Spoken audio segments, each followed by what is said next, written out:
All right, and I believe we're up and running. Let me check and make sure everything's working. Yes, yes. Everything looks good. Hello, everybody, and welcome to yet another Merged Worlds Dungeons and Dragons story stream podcast thing. I am excited to get into it for today. Have a decent amount of stuff to cover. We will be beginning right where we left off. But hello to everybody there. Hello, MT, Bionic, and Miss Ashley. Hello, Miss Ashley. How goes it? Yeah, today we're going to. Oh, hey, Michael's here too. Hey, Michael. I'm excited again. We're going to be starting up where we left off, which is where Artis and them. Artis introduced the rest of her group to Quintius. Gave a little bit of his backstory. They decided to heed his warning and head north, the kingdom of Caradon, to deal with whatever was up there that was the problem. Hello, Codename. So, where we left off is Quintius, found out, is the name of the magical artifact, the scepter that Artis is carrying that she took with her when she left Serenity, even though she didn't know why. Now we kind of do. Hold towards that.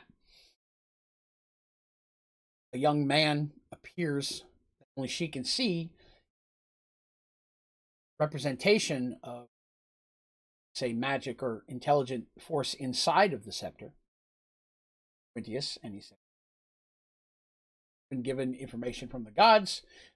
Basically, they need to go north to deal with an evil that is growing, and if they don't, everyone they know and love and such will come to doom in the end. So that if they don't nip it in the bud, kind of, they agree to go north. And then Seraph and his group were heading east, facing, of course, Dina, the thing they do, but even more pressed now based on some information they have. And we should see everybody at least a little bit today. So again, I'd like to thank everybody for coming. If you have a good time, please remember to click that like button. And if you are new here, it would be awesome if you consider subscribing to the channel. And for those of you out there who are listening on iTunes and Spotify, thank you very much. This story is available on both iTunes and Spotify as a free audio podcast as well, for those who might prefer to just listen. So be sure to check that out there. So we begin with the Mistandi line leaving the port that they were left at. Today is going to be heavy. It's going to have a lot of reading in the first part, and then it's going to be a little bit more freeform as we move into the second section, third and fourth. So a lot of sections we're going to go through today. So, yeah. So we'll start by reading just a little snippet. So the Miss Dandelion exited the port and began its journey north by river. The river itself had many names, changing as often as the worlds these lands came from. So you can imagine this river is made up of a bunch of rivers. It's very long and it's very wide. In most locations, you can't see the other side of it. Sometimes you can, sometimes you can't. Most of the time, you cannot. And each land that they pass through probably has their own name for the river. There isn't one that's just concrete. Everybody calls it this kind of. Artis and Rand had both managed to get some maps and information about the kingdom of Caradon, as well as some of the other lands they'd be traveling through. Fortunately, there were many ports along the river, so staying supplied should not be a problem. It seemed there'd been some conflicts in the area in the few years following the merge. A few lands fought over new borders, fishing routes, and things of that nature, but that seemed to have been sorted out long ago. As for the kingdom of Caradon itself, it was not an overly large kingdom. It was bordered on its south and east sides by a large mountain range.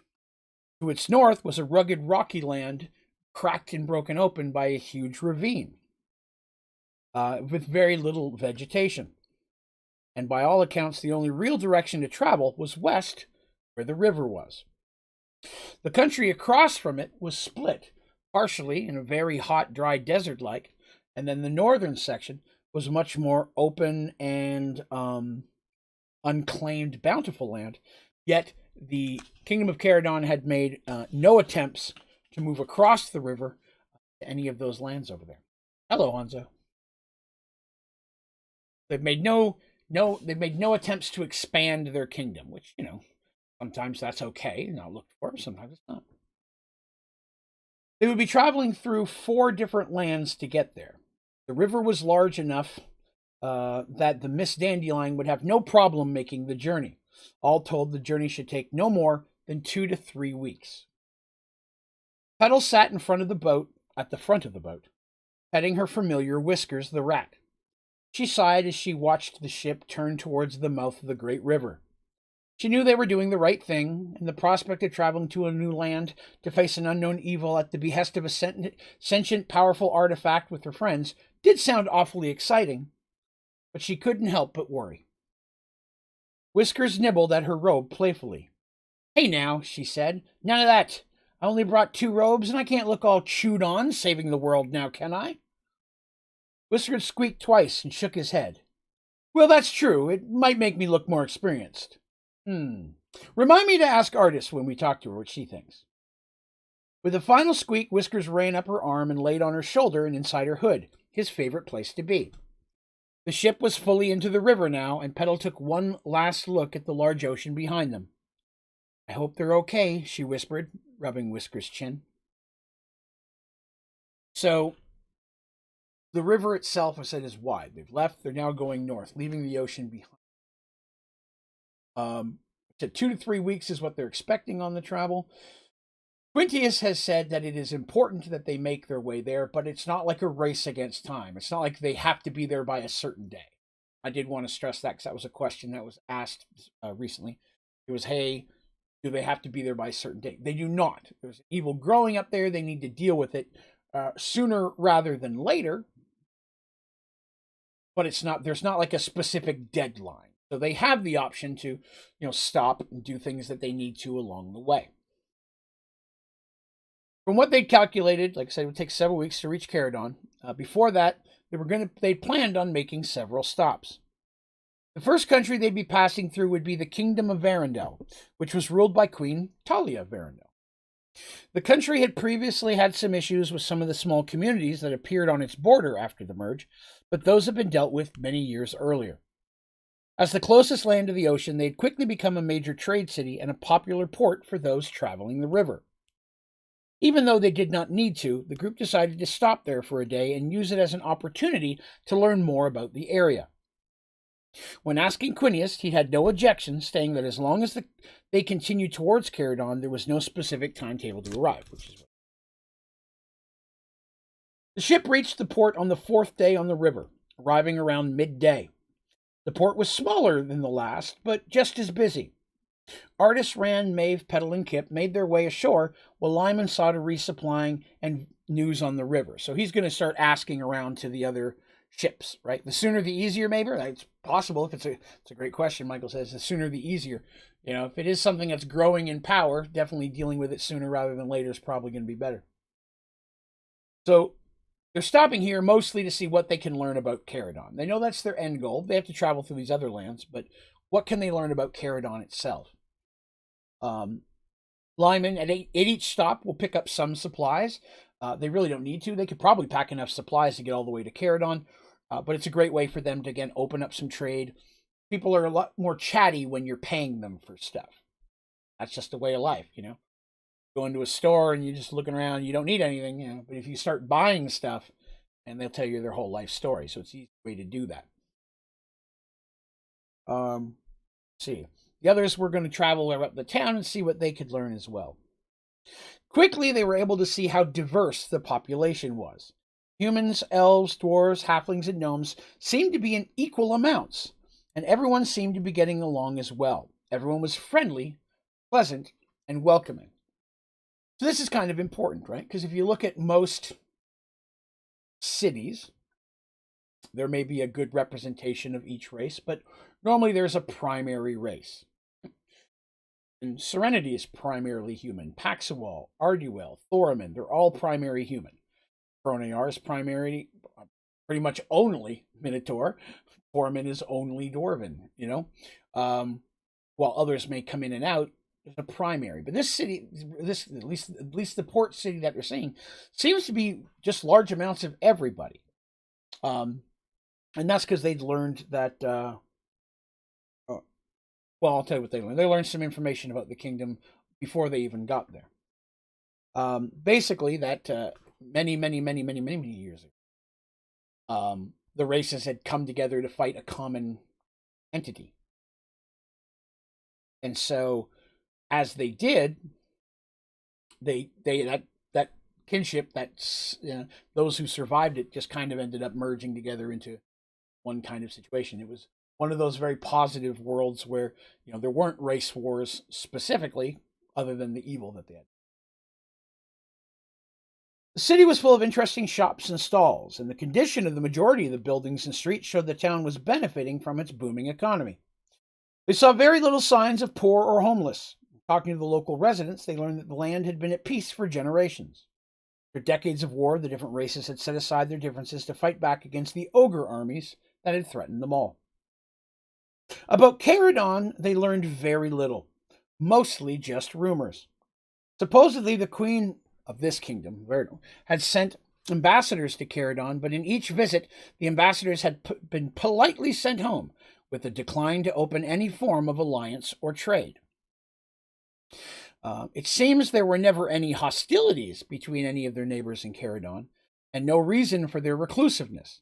It was quite a mystery, and it was frustrating they weren't able to get a clear picture of where they were headed.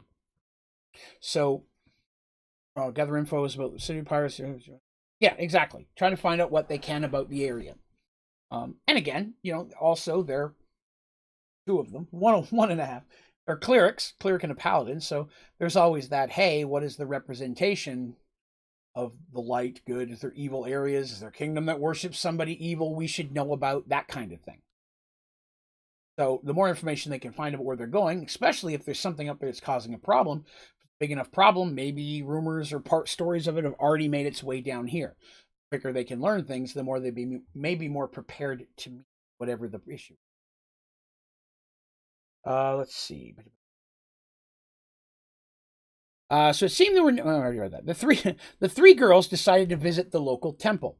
Kip and Ran offered to see if they could learn anything more at the city guard building in the marketplace nearby. As the two men walked away, Artis couldn't help but smile. The two men had become close friends, and Ran didn't seem to be following her and doting on her as much. He was still mighty protective of her, but she was glad to have some space. Because he was always Ran and the girls, and he was always that, I have to protect Artis with every second of my life. But as they're out traveling and, they're around their friends and allies, he's loosened up a little bit and becoming good friends with Kip. He's had kind of more of a kindred spirit, someone that he doesn't mind. He's still very protective of Artis in any situation, but he's a little more comfortable leaving her alone with Maeve and Petal, while they deal with things. In the temple, they were greeted by Father Elias, a cleric of Lealiana. So Lealiana is the goddess of art and beauty. So it's the muse god. So anyone who's a bard or an artist, a painter of any kind, very often worships Lealiana. A craftsman specifically as well, especially those who work with leather and wood. That. Once you start getting to anybody who works with metal or stone or gems, sometimes they will go back and forth between Lealiana and Corum, god of the mountain, who's the dwarven god. He's also known as the Forge Lord. So if you're creating a magical weapon or metal something or other, praying to Lealiana or Corum, either one of those, you have that chance if you're followers to have more likelihood that they'll step in and help create the thing you're trying to make. Now that doesn't mean that other clerics can't make magic items. Any cleric can make magic items once they reach a certain level and ability. They have the chance to make magic items. And that's a little bit different from where clerics and mages kind of make out. If a mage wants to create a magic item, he just has to learn how to do it and then do it. With a cleric, they have to learn how to do it,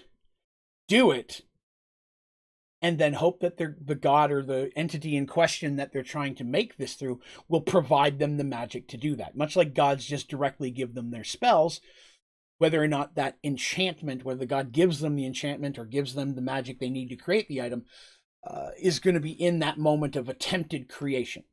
Going to create this magical staff. It's a staff of healing. Maybe it's Artemis back in Serenity. I'm going to make a staff of healing, so I'm going to pray to Tavian, my god of healing. Being as high level as she is, that type of thing. She's a head or elder priest at this point. Archpriest is what she's considered. She's on the Serenity Temple lands where there's the magic waters underneath that increases the potency of things for healing there. So she trying to create that spell would probably have a much better chance than a cleric of knowledge trying to create a staff of healing. Could they still do it? Potentially. But it just depends on how strong their faith is and all that kind of it. And their capability. And again, I know this is slightly aside from the story, but it's still kind of important. From a Dungeons & Dragons point of view, and this is how I've always viewed Mergedworlds, that as you level up as a wizard, you're learning more and more complicated spells. You're learning to control more powerful magic. With clerics, that's slightly true, but I've always felt more that as you grow stronger in your faith, that link between you and your deity, probably whichever way I say it, somebody's going to think it's the other. But as you grow closer and your faith is stronger, that bond is stronger. That's what's going to let you create stronger spells. It's also what's going to get you more of attention from your god, right?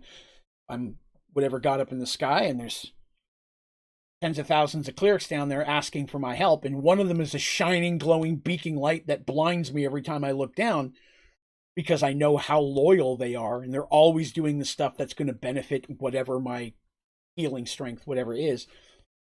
I'm usually going to look at that person first. At the same time, shit hits the fan. Something goes wrong in the world or there's a problem. It's also the same person I'm going to say, hey, you're the strongest one I got. I need you to go in there and take care of it. Kind of a double-edged sword there, if you will. So, again, Leia is the head cleric, Father Elias, is Leia. Again, like many other temples, many different gods are worshipped there, but it just happens that the head priest is Leia. He was the elder cleric and was incredibly happy to meet them. Like Serenity and the other cities they visited, this temple had seen many people pass through their lands. They were pleasantly surprised to find out that he knew about Serenity. Seems the Lady of the Great Temple of Serenity had become quite the legend to distant lands, and the fact that they knew and trained under her brought them no end of questions. For several hours they talked of their home and of their temple. So Serenity is somewhat famous, and the things that Mercy, Artemis, Darshan, Dandy, and friends have done is known throughout lands and such. Even within the Southern Kingdoms, like everybody's heard of them. They're the ones that saved the Dwarven Kingdom. Not a dwarf that doesn't know their name, right? They're the ones that defeated, helped save the Minotaur Emperor, right, from Thormund. So I mean, it's like, or from Arduel. So every Minotaur is going to. That's the guys that saved the Emperor. Like they've done big enough events that most people know them. But those rumors spread out, and then with Artemis's temple growing and as strong as it is, definitely in the church world, if you will, that information would spread amongst priests very easily. Where did I leave off again? Oh, yes. They did learn something at the temple. It seemed that while Caradon was hesitant to involve themselves with their neighbors, clerics passing through were always greeted warmly and treated well. The kingdom, it seems, had several, relatively small, temples of the light. This, at least, was good news. It meant traveling about Caradon might be easier than they thought. Potentially, Artis and Maeve might be able to open doors that were normally closed. Finally, they bid their new friends at the temple farewell and decided to find a meal before heading back to the ship. So, Caradon is a kingdom. They're reclusive. They're friendly. People show up at port. It's not like they're pushing them away, but they're also not making them feel really invited. They're like, no, other kingdoms like, hey, we would trade with you. And they're like, nah, we're not interested. Thank you. They're very self-sufficient. And they're in a position to be so. The kingdom itself has lumber, wood, good farmland. It's got the mountains from protection point of view. They're protected on 3 sides. The river is really the only easy way to get to them. And then they have to march across the land to get to the actual castle. The castle is built up against the mountains, in the very edge, the very eastern edge of the land. So they're just reclusive, but it seems that they are a little bit brighter when it comes to clerics. But, that's a good sign. So Rand and Kip made their way through the crowded marketplace. They'd seen many interesting things for sale, even a strange kind of monkey that could fly, but had learned little about the kingdom of Caradon. So they'd gone to the guards' place specifically. We're talking to the city guards, because if there's been trouble, per se, they might likely know a little bit more about it. If a ship came into port and reported, hey, we were attacked up in this so on and so area, so we warn other ships, they might know. But they didn't find out much about Caradon there either. Caradon was the same kind of information. Like, yeah, nobody really knows a whole lot about them. Those people that have gone up there and tried to open trade or communications or allies, they're like, we appreciate it, but we're good, thank you. So after that, they decided to start going around the marketplace and looking to see if maybe they could find someone from Caradon. Different people from different cities pop up in marketplaces all the time. Or maybe they'll run into someone who tried to go up there specifically and open up a trade or buy goods and get some information. Because I'm sure if somebody pulls into the port of Caradon and goes into a shop, of which there's probably many, says, ooh, you have a bunch of silk, I'll take it all. They're going to sell it, So somebody might have been up there and, had that kind of thing. But they didn't have very much luck. But as they're walking around, the smell of food carts began to make Rand's stomach rumble. So much so that Kip heard it. Now, they're not obviously a super loud crowd. There's space to walk around, but they're kind of just going along, and they're laughing and talking to people as they can. They're in good spirits. And Rand's stomach begins to rumble when they can smell some of the food carts. Here you go, boyo, said Kip with a smile, holding out a bright red apple. Rand stopped and looked at the fruit, and then to Kip. Where did you get that? He asked. Kip's reply was a wink and a nod behind them. Rand looked and saw a fruit stand that the apples had clearly come from. You stole those, Rand said, surprised. Shh, not so loud, Kip whispered. It's okay. No one saw. Rand stared at Kip, stunned, and when he frowned, Kip was startled. I cannot take that which is stolen or unclean. I cannot dishonor my family or the princess so, said Rand sternly. There was no mistaking the sincerity in his tone. Kip was speechless, surprised by the way Rand was acting. When Rand turned as if to go to the fruit stand, Kip stepped in front of him, holding out his hands to stop him. Like, whoa, hold up. It's in front of him. He's not like trying to physically touch him. He's like, whoa, hold on there, cowboy. Whoa, he said to Rand. They stared at each other a moment, and finally Kip smiled and shook his head. All right, he said defensively. I'll be right back. Kip turned and walked back to the fruit stand. Rand saw him hold up the 2 apples as if he'd just picked them up. He handed some coins to the vendor, who smiled and happily took them. Kip and the man chatted for a moment, and both were laughing and smiling until Kip finally left and made his way back to Rand and held out one of the apples to him. After a brief hesitation, Rand took the apple and thanked him. They continued to walk up the street in silence. Suddenly, Rand felt Kip's arms around his shoulder. Listen, boyo, he said. I'm sorry about that. I need you to understand, I spent a long time on the streets in my youth and did what I had to survive. At some point, it kind of became second nature to me.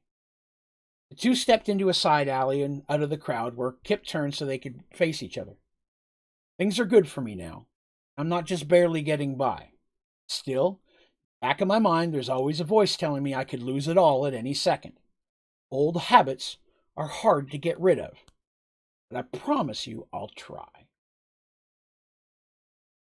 Rand smiled. Thank you. The light will bless you for living honestly. And Kip looks at him like, okay. Rolls his eyes a little bit. The 2 men went back into the crowd and towards the ship. Rand's thoughts lingered on what Kip had described of his early years. Remember, he's heard some of his, back in the Dwarven Kingdom, he heard a little bit more about his past and what he'd been through.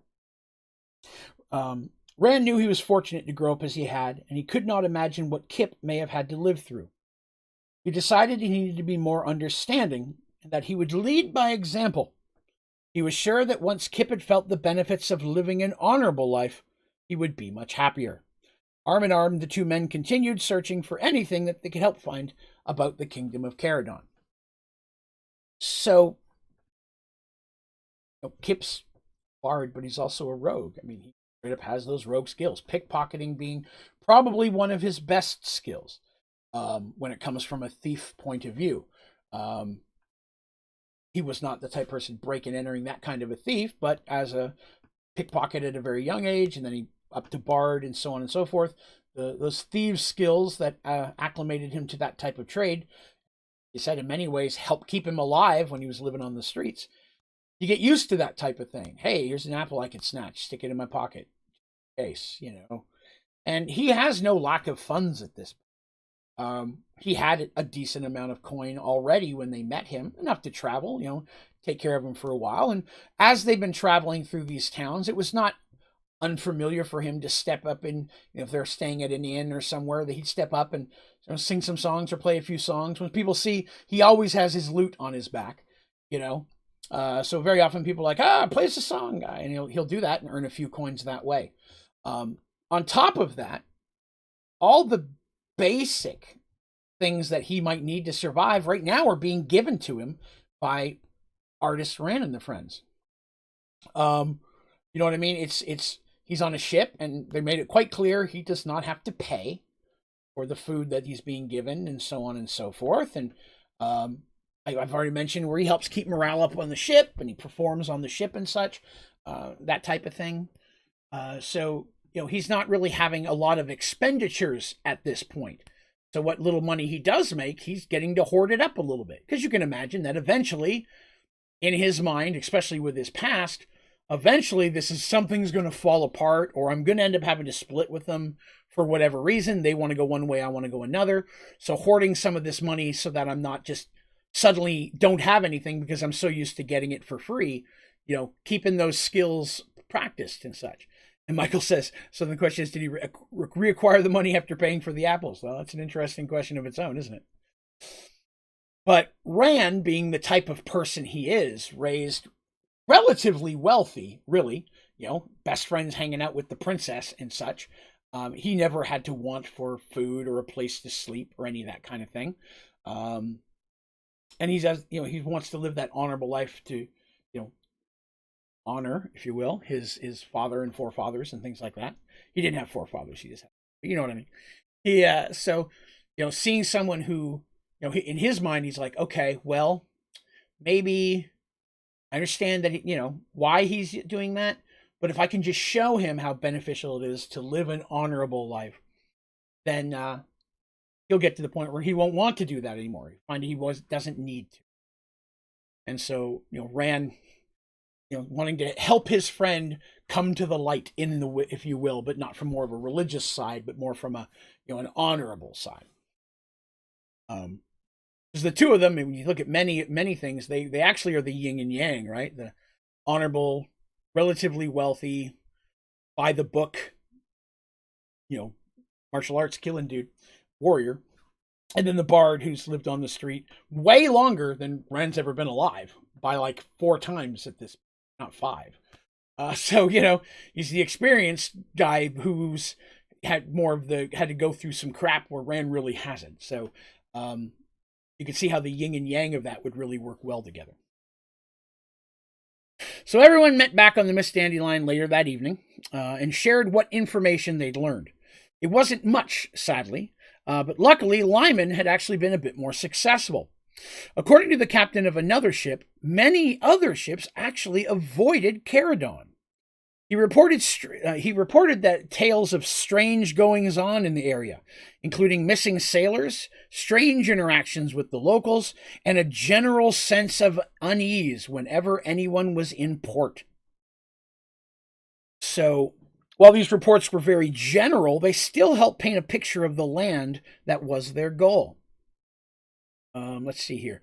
But then at the same time, Father taught him about living within his means and only way. Exactly. So he's not the one to go out and splurge on stuff by any means. Good point, Michael. Very much so. Because he views his life as a life of servitude, right? I exist to serve and protect the royal family. We have this because we do that. And so, I only need what lets me do that, And, he's still also, not only is that his primary goal, but he's also a servant of the citizens of Serenity. All the knights are. They're all, they're for all intents and purposes, they're almost like lords of certain areas, that they're responsible for looking over, taking care of, all in the name of Serenity. So at some points, taxing and such would go through them, but it's all more like a teamwork. But even Quan has a section that he takes care of. One reason why he visits Frank so much way up in the northeast, because he has to, that's the cities that he's responsible for. All right, so they took what little they'd learned and decided to push on. Hopefully more information would be available as they drew closer to Caradon. Overall, their visit to Varendale was pleasant and reminded them of their home in Serenity. Each of them were missing it quite a bit. They'd been away quite some time now. Some of the fun and excitement of their journey was destroyed by the revelations from Quintius, and each of them felt the weight of this new responsibility. You can imagine that. Up until this point, it's like, we're going to go help our friends. It's our first adventure out, and it's exciting, and they haven't really fought anybody. The closest they got to it was the court case thing that Artis had to oversee, and the dude may have smashed. But they really haven't been in any type of danger really yet at this point. So when Quintius shows up and says, yes, there's a horrible thing up there. You have to abandon your quest to help your friends, and if you don't go take theirs, everyone you love and know could be killed by it. That's a lot of weight to throw on someone's shoulders who, up until this point, it was actually really lighthearted. It was more exploratory for these guys. Seraph and them are definitely having to deal with much more physically stressful situation. But still, there was still a small thrill of expectation. Who or what was the evil in Caradon, and why did they need to be the ones to stop it? Right? I mentioned that a little bit last week. Why is it them? Right? Of all the people it could be, right? Quintius is an artifact of the light. Why was it not put in the hands of like a cleric of the light or something of that nature? Instead of a cleric of truth. It's confusing. Why are they the only ones? And Quintius has said that he doesn't know. Whether that's true or not, it's hard to tell. He says he's being honest. But, he's saying, I don't know why it's you. I just know that it's you. So let's get to work, kind of. So, over the next several days to a week, the ship traveled north without any issue. As they're traveling up and down the river, they have plenty of opportunities to see small port towns, because there's probably tens of small towns along the shore. And, that just makes sense. Living by the water where they can get access to fresh water, because it is, and fishing, which is bountiful in these waters, at least the areas that they've gone through at this point. There's not a lot of reason why they wouldn't want to live near the water, right? So you're going to see a lot of small towns of homes and things that have gathered together to fish and live together. A lot of times they start off as just a couple families, and then over time it grows. They pass through a lot of that, but there's also a lot of boat and ship travel. The Miss Dandelion is a decent sized ship, but it's still always been a little bit on the small side. And so it is on average the same size of most of the larger ships they see. They probably see maybe one or two larger ships come through that they kind of had to get out of the way for if they were in a tight spot kind of thing. But the river's wide enough that it's not really a problem. And it's deep enough in most areas for a larger ship to come through. But most of the ships they see are actually fishing ships. You know what I mean? Small ships that are fishermen for the local area or doing it to sell. I'm sure there's going to be some of the other stuff, sea fishing. Just what I said, but I mean, like, octopus, squid, whatever else is down in there. I don't remember. Whatever creatures are underwater, somebody probably eats it. It's a weird world, man. You can't trust anybody. They pass through a lot of local fishing, and they do swing by ports quite often, very often for no more than an hour or so, because a lot of times it's not really a town to buy stuff as much as a small town of people surviving. They stop, buy a couple fish, ask how things are going, move on. You heard of Caradon? No? Yes, but you don't know anything about them? Cool. They keep carrying on. And each of these stops, they're really not learning anything new. But again, especially in the smaller stops, you would expect to not to, because there's not as many people who stop there. A little less common. So a lot of the lands that they're traveling through also seem bountiful. Big forests and such. There's plenty of lumber. There's obviously plenty of good fishing. Even they've taken their hand at just fishing off the back of the boat, throw a net out once in a while to supplement their food. Why would you not? Although you got to be a little careful about that when it comes to fishing rules. The thing that they discuss whenever they stop anywhere is like, if I throw my net out here, am I going to get in trouble? Am I going to start a war with a kingdom? That kind of thing. So, but they're bountiful lands. Nothing that seems unsurvivable. Finally, though, the day comes that they were waiting for. Ahead, literally, they can see the world change. So they're not Caradon yet, but they're getting to a point that they've been expecting. Literally ahead of them, imagine you're on the front of the boat, right? You're looking ahead. And river at this point is just narrow enough that you could see both sides from the middle. 2 or 3 ships could pass by each other fine. But it's still, you can see over there and you can see over there. So imagine you're heading north, right? So that means your west is on your left. Your east is on your right. You look out to the east. And what do you see? You see woods, forests, maybe some plains, grasslands that come up to the trees, occasional village thing, right? And you look to the left, much of the same thing. But now, up ahead to the left, all they see is a sheen of white. Like someone has taken a paintbrush and slapped it across a painting in front of them. Ahead of them, there's a solid line where beyond that, all of the trees and even the tips of some mountains they can see are very much covered in snow. They knew that they pickled the fish. I'm sure, Miss Ashley, that there is at least 1 barrel of pickled fish somewhere on this ship. Maybe more. Great question. But they knew they were going to get to a point where the merge lines, where they hit a merge line, and suddenly they're going to be in incredibly cold weather. Prepared for this, they'd made arrangements to purchase clothing and extra blankets, both for the crew and everyone else as well. It's not something that these guys ever have had to deal with. Think about that. Darsh's area is all very tropical. Corman, the Dwarvens, is a bit colder, but it's not frozen. They go through all 4 seasons, and most seasons happen in Arduel and all of that stuff. So the seasons are light. There's no real heavy winters down here. Serenity will get a heavier winter than any Arduel or Paxawal winter, aside from like a freak storm, which can happen anywhere.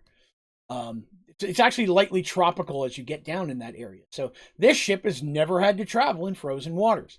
Lyman, who has been shipping since before the merge, is more experienced, and he's dealt with that. So he's made arrangements once they found out they were going to be going through this area to get some things that they needed for the ship.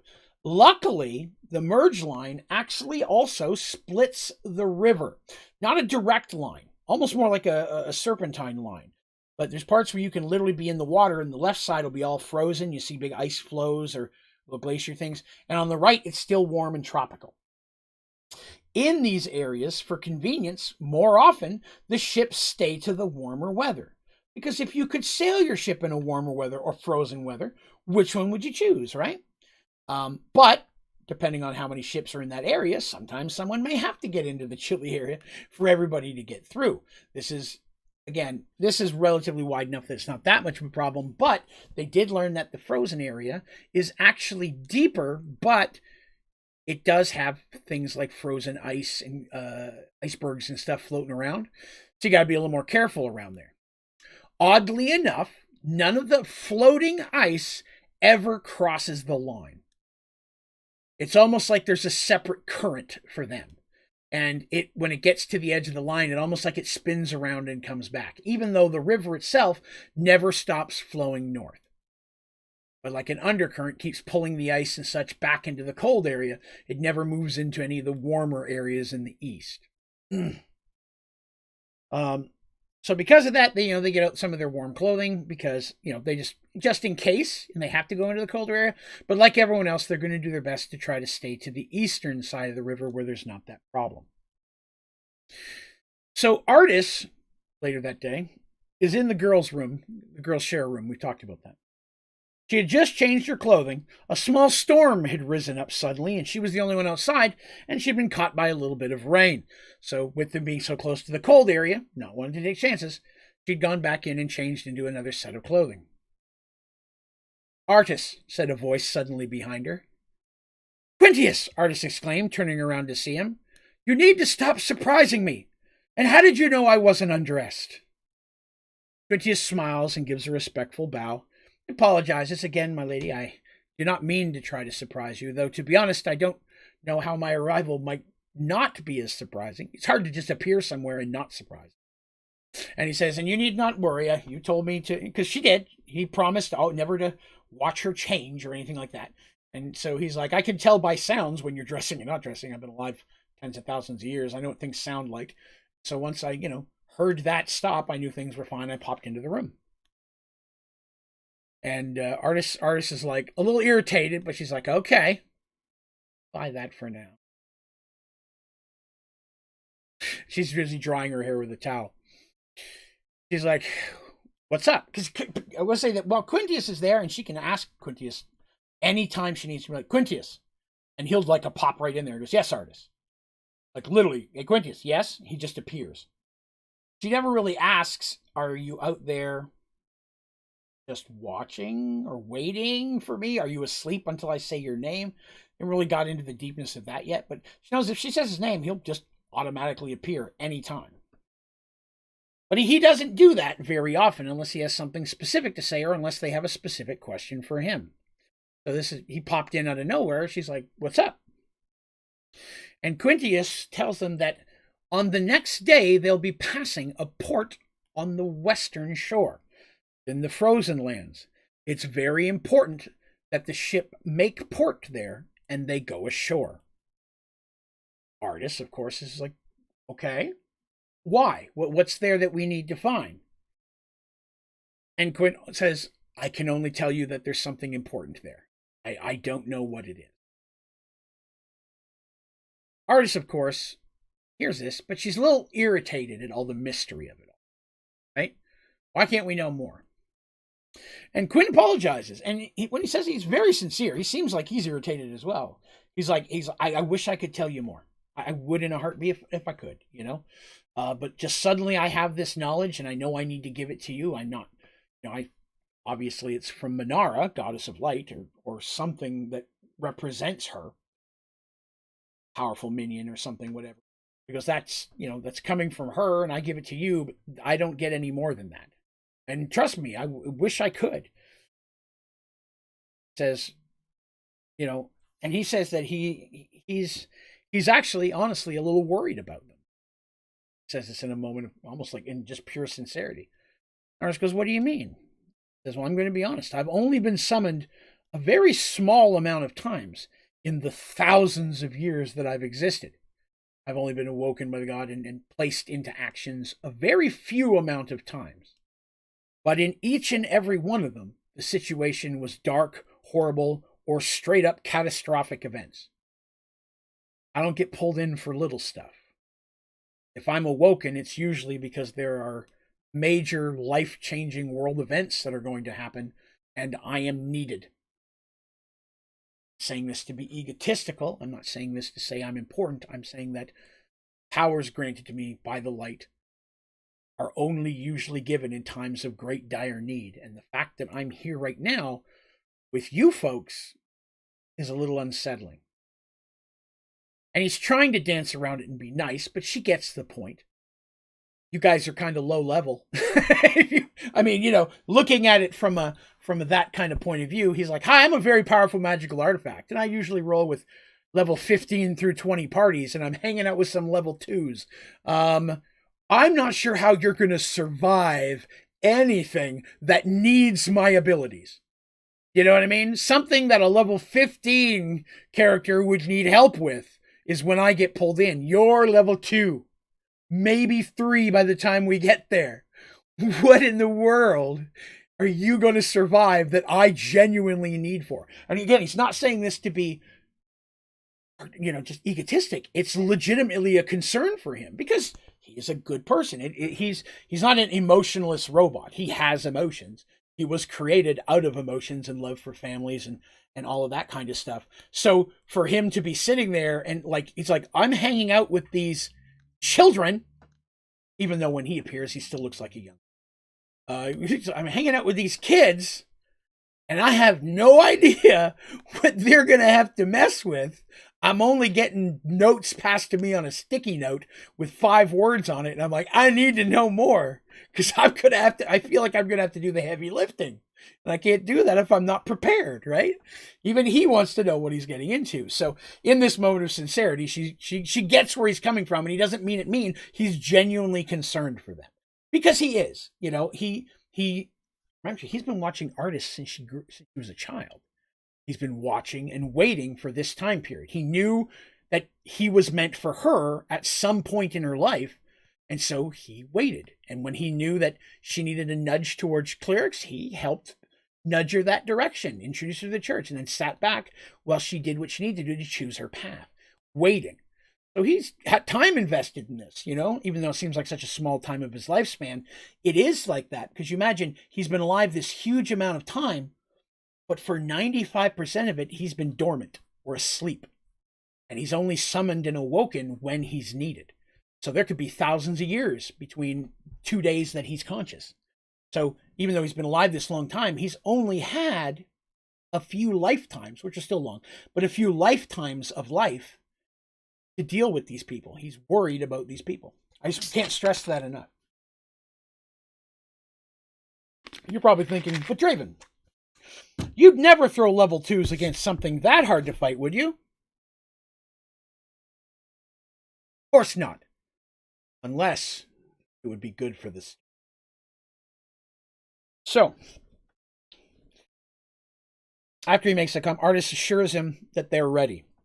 She admits, she goes, I know, I understand, and I know that we're green. I'm familiar with that term. It means they're new, they're relatively fresh. And we know that we're kind of green to these actions. But, faith is strong in the Lord's, and because she's going to do that, faith is strong. Zorn, we are by no means helpless individuals. Gwent, again, smiles, even though he still looks a little worried. He says, and I promise that no matter what happens, I will do everything I can to aid you. So, the Miss Dandelion pulls into the frozen port late the next day. The village itself was not overly large, and the few boats they had were clearly meant for fishing. Now, when I say it's not large, I mean it's not large. But what I mean is it's large, but not large. That sounds very confusing. It'll make sense in a minute.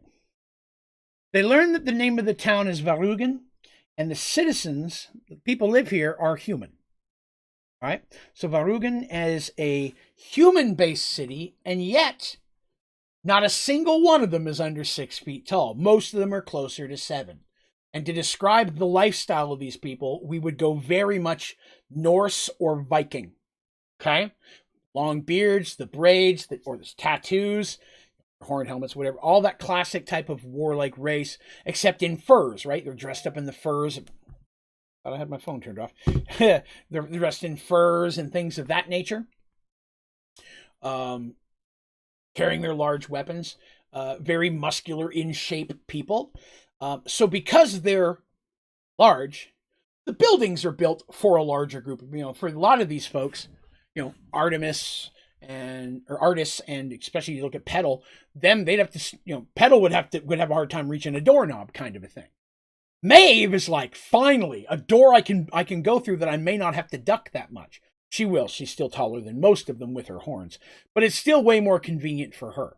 So the village isn't a large village, but the buildings in the village are larger than you would normally expect. So, you know, in many ways, for people like the regular human, like Kip and Ran and such, who are, you know, normal height kind of thing, this to them is, oh, this is what it feels like to be a dwarf or a gnome in a human village, because everything's higher than I expect it to be. And as people are walking around, you know, because they get out there and it's not like it's blizzard going on right now, but it's cold. There's a wind going on. It's frozen. People walk around and dressed up, openly carrying their weapons, as most warrior race does, and strapped with weapons are both the males and females. There seems to be no difference between them. There's not a lot of children running around. It's also cold outside. You probably see a couple. But the raising of children and the defending of home falls equally upon the entire race in this type of thing. There's nobody stays at home and raises the kids. Everybody goes out and kills the bad guys or the good guys or whoever the guys are at the time. So seeing this in the big building, they decide that they're going to go in, and they don't know what they're looking for. But the best place to find anything is the inn, right? An inn or bar is usually a central hub for communication, rumors, locals to hang out. And it's the best place to get information. If you're ever playing Dungeons and Dragons and you don't know what to do next, find an inn. Odds are somebody there will give you a quest. That's just how Dungeons and Dragons works, right? But, you know, a central hub, that, a temple, or a marketplace would be the other places you go to where people congregate that items or information of interest may be found. They decide there's one inn in the town, and it's a small inn, but large. It's not have tons of rooms, but it's still a big building. So they decide to go on in and ask around. So as they walk into the inn, as they're going in, there's some music. They can hear it playing from outside, right? There's obviously some people in there playing some drums and music, and they can hear laughter and people talking and stuff. It's like a loud, rowdy kind of place. There's clearly a lot of people there. They can see a lot of smoke coming out of a chimney. The windows are glowing, even though they're frosted over. They're like, okay, well, there's definitely people in here. Sweet. So they go in and they open the door and they walk inside. And within just a moment, all the music stops. And the chatter dies down, not to like dead silence, but it definitely gets lower. And all eyes are on them. Now, Artis and Maeve are the first two people in. This is specifically chosen that way. The first sight they want any group or people to see is a cleric and a paladin first. It kind of gives the impression that they're in charge, which in some many ways they are. But they want that first impression on a new group as, hey, here's people representing good gods. Unless this is an evil village, that should help in some degree. And then Maeve stepping in is a 50-50. Here's a paladin, a warrior in a place like this. That could be respected. But they only see these large human Viking looking people. So how would they accept other races? Maeve stepping in, good representation of, hey, there's other people here that are not human, but some of them are very big. So it's very deliberate, the order that they would enter into a building. There are circumstances where that might be different in a city where they know other races are not tolerated. They might have a human go first. You know, they would just do their best because they're not, they're just trying to make sure that everybody gets along okay and get as much information as they need. They make their way across the room towards the bar, and music comes back on just a little bit. You can hear somebody playing something, a harp or whatever. And there's conversation, but it's not as loud and boisterous as it was before. Artis and friends make their way across the room over to the bar area. And the chairs, as you can imagine, are high, except for Maeve, who's happy with it. Petal climbs up one real quick, and Ran and Kip, a little bit, you can just hop up easy onto it. Same with Artis. But Petal has to climb, and she makes her way up there relatively quickly. Even in her robes, she's very dexterous. The barkeep, an even larger guy than most others, with a lot of scarring on his face, cuts across his. He's got both eyes, but he's got cuts and scars. They can see him on his arm and such. The guy's obviously been through a lot of battles. Pleasantly enough, as what can I do for you? Like, what do you want? But in a friendly tone. He's not trying to be a turd. He's like, what can I do for you? And they're like, oh, we thought we're traveling through. Thought we'd make port. Maybe grab a few supplies. They say that every time they stop. Again, to let people know, hey, we're going to spend some money here. Right? That's positive. I always want to give that clue off quick. Our ship stopped to gather some supplies. We thought we'd swing in by, grab a drink, and, meet some of the locals on our way through. He nods and he starts pouring everybody a overwhelmingly large mug of alcohol, much to Maeve and Kip's pleasure. Maeve likes some bevs. She grew up in a household where she's been drinking since she was young. It works. And Kip has been an adult for a very long time, and he spends most of his life in inns and bars. So you can imagine he's got a pretty high tolerance for alcohol. Pedal artists and even Rand, more likely are wine drinkers, even though they've had to adjust since they've been on this trip. But these are even large for them. Like, that's a huge looking Mugen-style mug, right? He starts pouring them drinks, and they're like, so we're passing through. We're on our way to the kingdom of Caradon. Do you know anything about that? And again, the place goes really quiet. Quieter than the last time.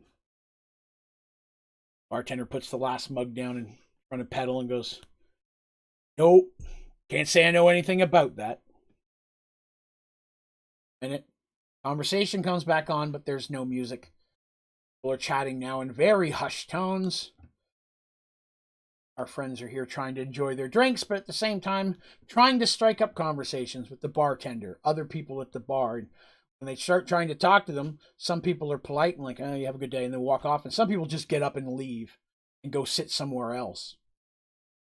So they're very, very feeling unwanted at this moment.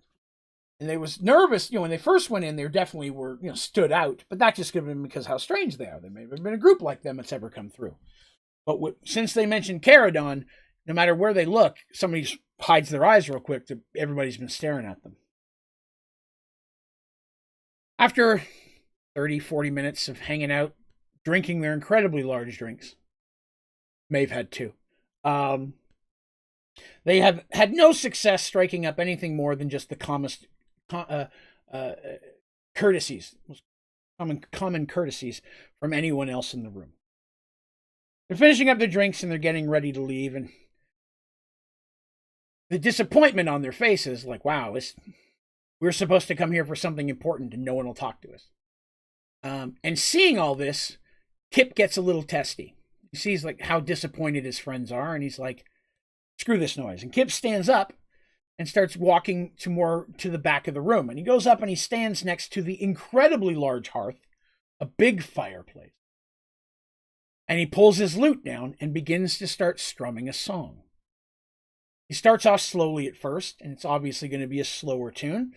And as you can imagine, all eyes kind of turn on him. Even the friends who are still sitting in their chairs at the bar, everybody starts looking at this young man. He's got a lute, so obviously they can say he's probably a musician or bard of some kind. They've seen bards before. And Kip begins to sing a song. Now, the song that he sings is one that they've never heard, and it tells a tale. It's a song of heroes going to battle against forces powerful and dark. I'm not rhyming it. I didn't write the actual song. I'm just telling you what the story is.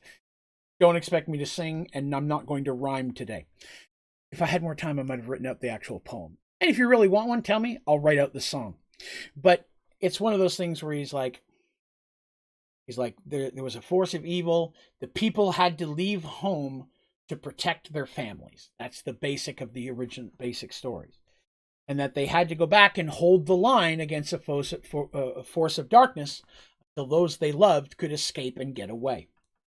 And they were willing to hold back the dark at the cost of their lives, knowing that they would see no living light again that those they left behind could be free.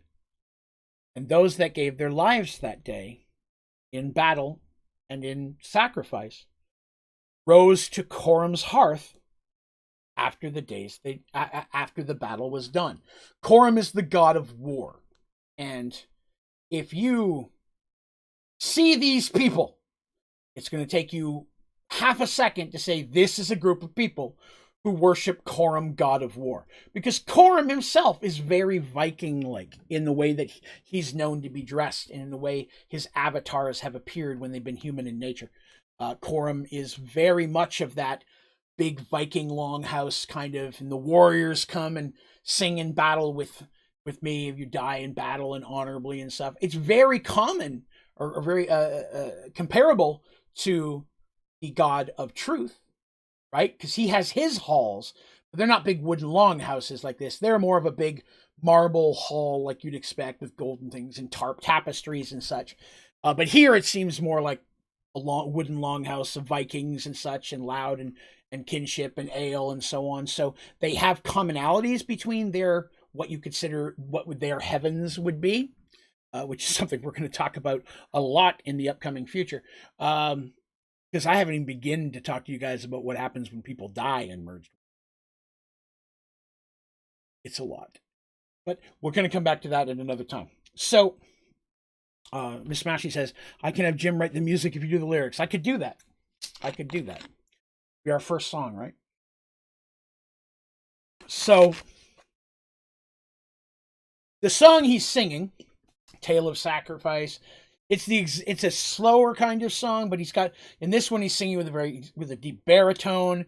He's very loud, but the music is relatively soft in the background, just enough to complement his voice. So it's very much like a memorial hymn, the kind of style. And he picked that song for a reason. If you're going to be a bard, you need to read your audience what they want to hear. So the song goes on for quite a while. And when it ends, there's another moment of silence until you start hearing a clap here, and then starts clapping, and people start banging the tables, and there's quite a bit of cheering. It's the exact reaction he was looking for. He's like, okay, this is my chance to help out my new friends here. You know, I've been helping little bits here and there, but here's my chance to turn a dour situation into a possible win. And so he starts, he goes into, I need to get their attention. I need him to open up a little bit. I've read this crowd. This is what I need to do. And he gets up there and he sings that song and has the exact effect he's looking for. They've never heard this story, but it's the exact kind of story a group like this would love to hear. So at the end, there's applause and there's cheering and so on and so forth. All that kind of happens. There's applauding. And then after that, he starts playing music again. He goes into his second song, so on. Now we're going to flash forward an hour or two later. Okay. And the whole place, back to how it was before they walked in. There's music playing. Kip is singing with some other people. They're all jibber-jabbering, playing music and stuff. And Kip's learning a song that they're teaching him. And once he learned it, he played it back. And everybody loved it once he played one of their songs. They couldn't get enough of that. He sang a couple of tunes that made Ran and Artis turn a little red due to their lewdness and funniness, if you will. Very inappropriate type kind of song, but the kind of people in a bar, the common man would, kind of thing. I would liken that to our own past. If you look back to the original, me getting hotty-toddy here, but if you go back to original Shakespeare, right? There was nudity, there was dirty jokes and stuff and like that. It's the type of thing that appealed to the common crowd. People would laugh at and so on and so forth. It's the same type of thing that, groups of warriors and stuff would laugh at afterwards. So a mix between battle hymns, war songs, and that kind of thing. At this point, people are laughing around, even though Artis and Ran get a little red at that type of kind of thing, because Artis is noble born and Rand's just uptight. Petal would just sit there and clapping along because she thinks it's funny. Maybe taking Whiskers and making him dance to the music, who everyone's very intrigued by Whiskers. And Maeve, So we flash forward a couple years. The whole place is loud with songs and cheers. As we fade in, if you will, you see Maeve at a table straining and grunting, and all of a sudden, bam, she slams the fist down and she raises her hands in victory of the arm wrestle, and the huge dude across from her is nursing his arm, and the whole crowd goes loud. She reaches down and picks up another big tankard and literally chugs the whole thing, and then puts her hands up in the air, and there's foam all over her face and stuck in her hair and such, and everybody's cheering and kind of thing. Well, that's going on. Like I said, Kip is in the corner performing with some others, and Petal is over at the bar performing funny magic tricks and having Whiskers sitting on her shoulders, and people, can I pet your Whisker? You know, because there's not a lot of rats running around in frozen stuff like this. But yeah, Whisker's my pet. You watch him run over this side. Watch him run over this side. Then she's casting little spells, interesting things like that. It's intriguing those people. Artist has been spending several time in another section of the room telling stories of Serenity, stories of her family's past. They've heard the word Serenity. It's passed through people's voice, or things happen far, far, far to the west. They don't know much of it. So hearing the stories of battle and how Serenity came to be, and the battle of Serenity, of the first battle of Serenity against Oromon. They've not heard of Oromon either, but he's talking about Oromon, a force of evil, about kingdom trying to dominate and such. It just, again, it's all about battle. The different races coming together to destroy the common evil. Love that. They're eating that kind of stuff up. So while all that's going on, Ran is also politely saying hi to people and talking, but Ran has been nursing the same cup since they walked in. And while he smiles and he's talking, he stays slightly away from everybody because he's watching the room. In this situation, he knows his friends are doing what they do. Ran is not an overly charismatic person. He's a good-looking kid, all per se. He's not gorgeous, but, he's an all-right-looking guy. But he's not a big chatter. He's not the guy out there telling the stories or getting in there and laughing and putting his arms around people and kind of stuff like that. Kip's the first person he's ever really kind of had that really like bro friendship with kind of thing. With the girls, he's always been in a I must protect them, even though technically all three of them are probably stronger than me in most ways. But he's always felt that way. But in this situation, while they're doing what they have to do, he's quietly kind of sitting in the back, being polite and friendly and saying hi to people and having a chance to talk. But very often, it doesn't take long for people to realize he's the quiet one. And he's doing this because he's watching the room. Is there a problem going to here? Is somebody, I see somebody, their hands resting on their weapon a little bit too much. Somebody been drinking too much and looking, negatively at any of the people. He's watching for any potential trouble because he also knows they're here for a reason, but he doesn't know what that reason is. So while everybody's watching for that, Ran is watching for any sign of potential trouble in the crowd. And that is very much Ran's go-to position in any place they go to when they're a group like that. He's always the guy with his back against something solid, watching the room. Now, Artist, while she's sitting here chatting, she can't help but have her eyes darting around the room as well, because she's the only one who can see Quintius, who's also walking around the room looking at people. And he's kind of staring, he's listening, and he's walking around. He's not he walks through people. Can he physically affect the outside world? Yes. Mostly when it comes to Artist. But he can, most of the time, he just walks through tables and such. He's more like an illusion that only she can see. But she can see him, and he's walking around, and it's like he's looking, like he's trying to find what are we here for as well. Right? He's actively searching where he can really get up close to people that maybe they can't. Because remember, he can hear and see what Artist sees. Or her scepter, his scepter, him, which is tucked into her belt, he can literally see and arrange from that. So he can go a certain distance away from his scepter when she has it. Not when she doesn't.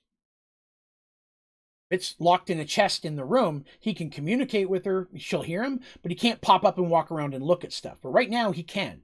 And if she can see that back corner, he can see that back corner, and he can look around the corner a little bit. Can't see through walls. So he's got a range that his physical form, if you will, can take, but it can only go so far.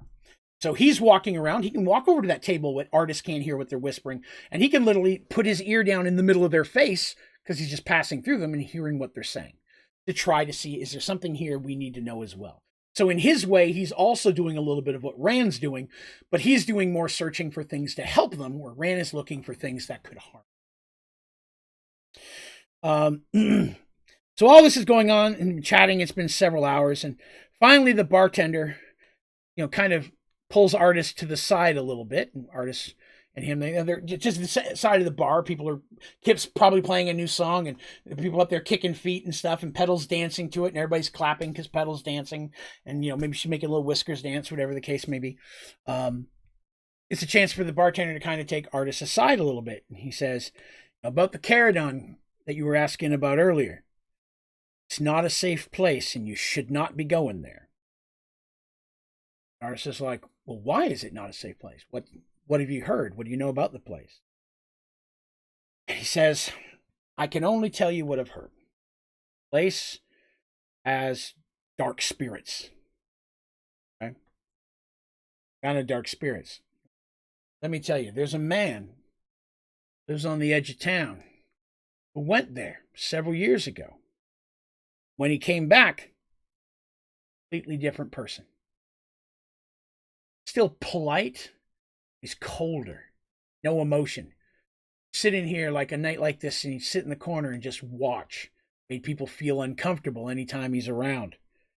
And I have to say, since he's been back, there have been some unlucky times for the village. Fishing, for some reason, has been poor, even though all the lands around us seem to be having no problem. So animals disappearing at night, livestock, things that we would normally keep to survive, because they're going to have some cows and big woolly sheep and woolly cows and things like that. And he goes, now I can't say anybody knows anything for certain, but I can tell you no one feels comfortable around the man. And he's the only one in the village that's ever been up there. You don't go into a place like that and come back all strange unless the people are strange. Give him a wide berth. You're good folk. I'd recommend you giving Caradon a wide berth as well. So there's no proof that the man's involved, but everybody in the village pretty much assumes it's him. But again, folks like this, small town, could be very superstitious. A little partying and hanging out with the people go late into the night. Finally, it comes time where the bar's closing down. Half the people are drunk on the floor, and our heroes decide to make their way back to the ship. Maeve's drunk. Maeve's very drunk. But even drunk, Maeve is walking around like she's not drunk. She'll turn to you and say something that doesn't make any sense. But somebody pops out of the shadow, she will cleave a head. Which is why they keep her in the middle of the road. Because anything jumping out of the shadows could lose a head, even if it's a nice person. Very drunk. And so everybody's a little buzzed, except for Ran. Really? Petal's even a little lightheaded. So she's extra quiet at this point. Once she realized she was getting lightheaded, she had to stop talking as much. She had to focus more. I've mentioned in the past that as a wild mage, she's always constantly trying to control the wild magic that she's linked to. Because it's very easy for her to let magic out. Wild magic can work like that. Because unlike a spell, just wild magic exploding could just do anything and could cause damage or hurt people. So she's had to keep that controlled. And as she feels herself losing control from the alcohol, she's trying to start focusing in on herself. So when she started to get to that point, she stops. So she's got a little buzz, but not too much. But she's being a little bit quiet at this point. But they make their way back to the ship. Have no problems doing so. And as they're getting ready for bed, getting to go back to the rooms, they decide that the next day, before they leave, they're going to spend the night here in port. They're going to go and talk to this man and maybe learn something about Caradon from him. There is something weird, find out. So the next day, when they all wake up, they decide to, go about their day. And Petal and Maeve are going to spend some time talking to the dock, some of the folks they saw yesterday. Swing back by the inn again, just say hi, pay respects. Because they don't want to all go marching up to this one guy's house, right? They don't want to seem like, hi, we're here to, ask you questions about your life. They want to, and with Maeve being as big as Maeve is, and Petal being a Kender, not everybody liking them. Although these people don't seem to know what a Kender was. Petal was the first Kender they had any access to. Probably better for them in the long run. But they decide to do that, get a couple supplies that they want, especially if they're going to be traveling north, and they how cold it is. They realized that even though they brought blankets and stuff, they're still underdressed. So this is a good place for them to spend some coin, maybe make some money in some shops and get some like really heavy blankets and such, because Maeve also looks at this. If they do get to a point that they leave the ship and they're not going to get back on it, the ship is going to go back home. They will send it back to Darsh. And if that's the case, she's looking also for things that she could send back to her father. Hey, this is a small village, but they've got amazing bear rugs or wolfskin rugs or robes or things, stuff that you can't really find, right? Because I've already said, nobody down there ever deals with in cold temperatures. Darsh has not had to do that. He may have once or twice because he's traveled further. But not many of their ships do. So maybe if they can find goods here they can't get else, this little village could become a port spot for her father. It's a smaller port. Not a lot of people are coming here. So she's also, with everything else going on, still thinking about her family. She's still got her father's business mind. The whole family does. Not as much as her older brother, but she still has that. So that means Artis, Kip, and Ran make their way to this man's house. Now, they don't know his last name. The man's name is Ulf. U-L-F, Ulf. It's a very common Nordic. So he make a way to meet Ulf. And when they said lives on the edge of town, they were being nice. His house, barely visible from town. Excuse me. The house itself, as they approach it, definitely looks newer than many of the other houses they see. So they make their way over to it. They can see that there's a little barn out back where they can hear probably a cow mooing or something like that. Probably has an animal or two of himself, and there's smoke coming out of the chimney. Even this morning, it's relatively cold at 10 a.m. They go there and they knock on the door, and the man opens up, and he's a large man, just like everyone else. Not overly large, but he matches everybody else. But he's definitely older. His hair is graying a little bit up the edge, so they'd say he's probably maybe 40s or 50s. Based on this group of people, they just naturally don't have the longest lifespans anyways, due to the harsh territory that they live in, as well as, combat and being a battle-like race. But he's there, and he has a smile, and he's like, yes, can I help you? And they're like, yeah, we heard that you've been to Caradon, and we're traveling that way. And thought, we don't know much about the area, but we're heading up that way. It was recommended you might be able to give us a little information about Caradon. And he's like, well, what a pleasant surprise. He's like, I'd heard that there were some visitors in town. I picked up some things at the shop this morning, but expect you to come by here. Sure, come on in. I'd be happy to talk to you.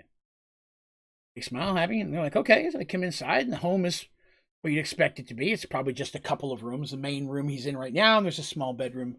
A door leads to a bedroom in the back. There's some chairs that they can sit on, and probably not enough. And Rand's leaning against the thing, and Kip and Artis are sitting down on a couple of chairs. He sits down across from him. Says, Caradon, you say? And they're like, yeah, we're heading up there. But, I'll be honest, not a lot of people know much about Caradon. We've been asking at several different ports, and we ask about this place and where we're traveling. He's like, what takes you up there? He goes, well, our friend who travels with us is a merchant. It's true. But we're heading up there just to, see what's going on. We heard there might be some trouble up there, and that we might be able to assist. But we know very little about the place. We thought we would ask. I just realized that my poster's drive me crazy. Cats. Anyways. He goes, he's like, oh, okay, well, yeah, I'd be happy to speak with you. As he begins to talk, he kind of gets a little bit of like a sad look on his face. He's like, Caradon is a beautiful land. It really is. But it's very troubled. And what do you mean by troubled? He goes, well, I went there 2 years ago. Like many other kingdoms, I thought maybe we could open up some type of trade. They're not that far north.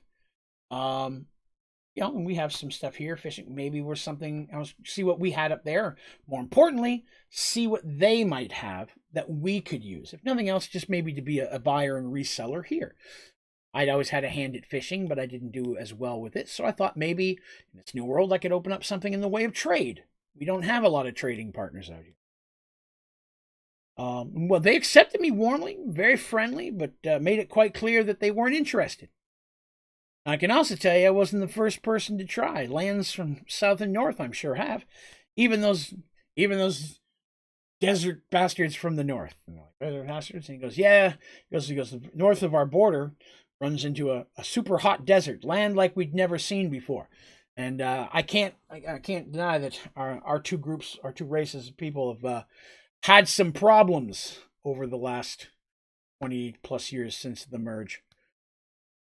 But, they'd also tried, I found out, to open up trade, and they were pushed away as well. I decided to stay a few days, if not a week, just to maybe ask around, maybe try to win over some people. And I got sick. I mean, sure you can imagine living here my whole life. It's so hot there and humid, and I guess my body just wasn't used to it, and I got sick. So I ended up having to stay for several weeks. I was just too weak to travel. He'd just come up there on a small sailboat himself with a few things he'd had. He doesn't have a store or employees. I'd gathered up some skins from hunting and what fish I was able to get and a few fish I was able to buy, and hoped to go up there and try to sell them and use that money to buy goods we didn't have. I was able to buy some of their stuff. Nobody wanted to buy my stuff. I got sick and ended up staying there for a couple of weeks. And, the people took care of me. They really did. Got to go to one of the temples where I bad fever, but once it finally broke, still spent, so they welcomed me to stay until I felt safe enough to travel. I made friends there. There's a lot of nice people, but they are reserved. They don't talk about their past or their history much. And I'll be honest with you, there's talk that there's some problems in the royal family. Some type of intrigue. They wouldn't talk about it. People who, I have to be honest, that even told me that much. Really, it's like I had to pry it out of them, kind of. But yeah, it was just trouble with the royal family, and that it had kind of cast a pall over the land. I guess it's been going on for a long time. I couldn't say what. I mean, I didn't see anything. Like, nobody was on, houses were on fire. Everybody had food. Everybody had a place to live. I didn't see anything that was horrible going on, other than, just that overall feeling of sadness. Well, finally, I felt well enough, and it was time for me to come home, and gathered up what supplies I could buy with the funds that I had. All my fish had gone bad by that point. I'd eaten some of them while I stayed, but most of it was gone. And I headed back home. I'd been gone for 7 weeks, the whole voyage. I was probably gone a month to 2 at that point. But when I came back, the whole village was dead. Everybody was quiet. Anytime I came around, they wouldn't talk to me. It just made me feel very unwanted. I mean, I was born and raised in this village. I had nowhere else to go. So I lived in a small home close to the village. I took what I could, come out here and built this new place a little far out so I could be on my own, because, to be honest, I just wasn't made to feel wanted here anymore. Much as I hate to say it, I've considered leaving the lands, maybe going to one of the other villages to the north, because there's other villages, and the main city of these people. They knew that already, but he's like, yeah, some of the villages, they go up there and try to start again. I hate to do it. This is all I've ever known, but, I'll be honest, it gets lonely. The guy's incredibly nice, and he's completely polite. And they're looking for holes in his story, but there really isn't anything. And when they first walked in and said carried on, everybody else got hushed too at the end. So they're like, okay, maybe which side of this is the problem side? And they're like, yeah. He goes, we're headed up there ourselves. He's like, well, you're good people. You get up there. I mean, like I said, they probably won't trade with you either. They won't trade with anyone else, but they'll be nice to you. They'll be friendly. If you want to buy goods, they'll sell them to you. If you want to buy something, you need supplies for your ship you're carrying on. But I wouldn't expect them to make you feel like they'd like you to be there. Even by the time I left, I still felt that feeling like they'd rather I left. An artist kind of leans back and she's like, okay. Scratch back of her neck. She's like, well, definitely appreciate that. The information you've given us. And for the first time, Ulf looks at her a little weird. He's like, where'd you guys say you were from again? Kingdom of Serenity. Far over here. One of our friends who's not here her father is the Lord of Merchant Lord Darshtopia. Like, oh, okay, that name I've heard of before. Now he's eyeing them. He's like, he's asking a lot of questions. like, yeah, but we're just kind of making our way up there. And he goes, well, clerics such as yourselves. I mean, sure you'll have no problems at all. And gentlemen hanging out with you. Tell you what, I've got something that I think would help you acclimate yourself to the people. The fact that you're clerics, you're already got a step ahead, because from what I saw, they were definitely more welcoming of clerics than anybody else in the time. But I did make some friends, and I did get something that I think might help you acclimate to. Maybe help get you a little bit friendlier reception. Okay, thank you. I appreciate it. He's like, yeah. He goes, hang on, step in the back room. And he stands up, and again, it's a good sized room, but he has to kind of scooch around Artist to go into the bedroom and such. He goes, open the door and leaves the room. Artist is like, what do you guys think? Kip gets up and he's just kind of pacing around the room a little bit. And he's like, he seems a nice guy. Like, I didn't get any unwanted feelings or feel uncomfortable. Artist is like, I didn't really. I mean, until he started asking where we're from. But I mean, let's be honest. It's the same way they acted last night at the inn, too. So we finally won him over. So, I mean, it's hard to know who's really telling the true thing here. That hurts, you can imagine, for Artists who clerk of truth, right? And they're beginning to chat and such, and they're kind of talking about that in hushed tones, waiting for him to come back. And then the door opens, and all they see, Ran is moved over, and he's sitting next to Artist at this point. Kip is kind of standing up, is pacing back and forth. They hear the door open, and Ran sees Kip's eyes open really wide, really quick. And without even saying anything, Ran immediately grabs Artist and pulls them both down onto the floor, just as something heavy goes swinging right where their heads were.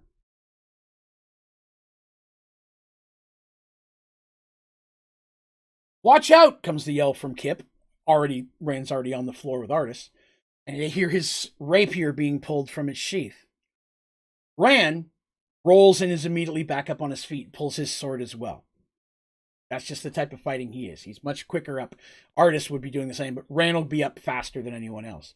And he sees Ulf coming in, and Ulf has in each of his hands just these two big, huge cleavers. It's like a weapon. It's a cleaver with a slightly long handle, but the blades are huge. A short sword length for anybody regular human size. For him, of course, it looks much smaller. Just imagine the type of heads he could chop off a deer or something with that thing. But he has these two cleavers, and he kicks the chair that Artemis was sitting in to start marching forward. And as he does, he says something in a language they don't know, and there's a howl noise echoes through the room, and a swirly mist appears next to him, and this black shadowed wolf appears. So it looks like a wolf, and it has reddish orange glowy eyes. And even though it's a solid wolf, it's almost like there's a very black fog wafting off of it. Like it formed out of that, and little waft is coming off. Ran and Kip immediately rush in to step over Artist, who's still getting up. Because Artist was thrown to the ground. She didn't know what was happening. Takes her an extra second to get up. Those of you playing Dungeons and Dragons, they get to get up immediately. It takes her one round. So that's happening. And so they get up quickly and immediately rush in. Because they're trying to keep Artist behind him. Not because Artist is incapable, but instinctively, Ran is going to protect her. And Kip, same type of thing, since she knows she's on the ground. Right? And Artist is a caster. Giving her that extra minute, maybe there's something spell-like she can do while they hold that line. So as they rush in, Kip charges in at the wolf, which is kind of right in front of him anyways. The wolf lunges at him, while Ran goes in and immediately starts meleeing with Ulf. So, Ulf is incredibly fast. Faster than he should be. And that's important to notice. He's faster than he should be. And he's incredibly strong, about as strong as you'd expect. But he's constantly coming in with those cleavers, and he's very good with them. And Ran finds that he's mostly parrying. And after just a couple seconds, he can feel and knows, just from the practice and in the time they've been together, Artis stepping up as well. And the two of them are now meleeing against Ulf. Now, Artis, who has her shield on her back, pulls her shield around, and she's got her Morning Star, and she's thunking. Ran is two-handed swords very often, or one-handed sword. He can use one or two depending on what he's doing, but very often he has another smaller knife he can pull out and dagger, or he can use his hands for attacks, as he does have that martial arts style combat fighting style that mixes with his sword play. So while this is going on, within just the first few seconds of Artis stepping in, Artis nails a good hit on Ulf right on his side. Artis is doing well against this guy immediately. And very quickly, it's Ran parrying the blows of the cleavers while Artis is waiting for the openings to get in. This is something that they've practiced. Each of them would have practiced fighting at some point or another as a team with each other. Maeve with Petal, Artis with Petal, Ran with Maeve. There would be some experience of, hey, this is what we would do in a situation. And they've drilled that over years of practicing. And they've all been trained to fight something very often by the same people. Whereas Ran was raised by his father, trained by his father specifically, so on and so forth. He still has to learn to fight as a team, right? And so you can imagine they all go to the same combat school and do practicing drills together with whoever the general of whatever it is, maybe one of the other knights. They're going to learn that stuff. And as they grow older and it becomes clear they're a bit of a unit, they're a group of friends, they're going to start being shown how to use that more together. Mercy might be like, okay, if you're fighting with a magic user, here's your job. If you're going to be the meleeer and you're there with Petal, you've got to give Petal the time to cast the spells she needs. You've got to be the wall in front. At the same time, if someone's being the wall for you, you need to know what you need to do to benefit that situation. Do you need to step in and help, or do you need to cast a spell? And for that, she's also going to use the temple.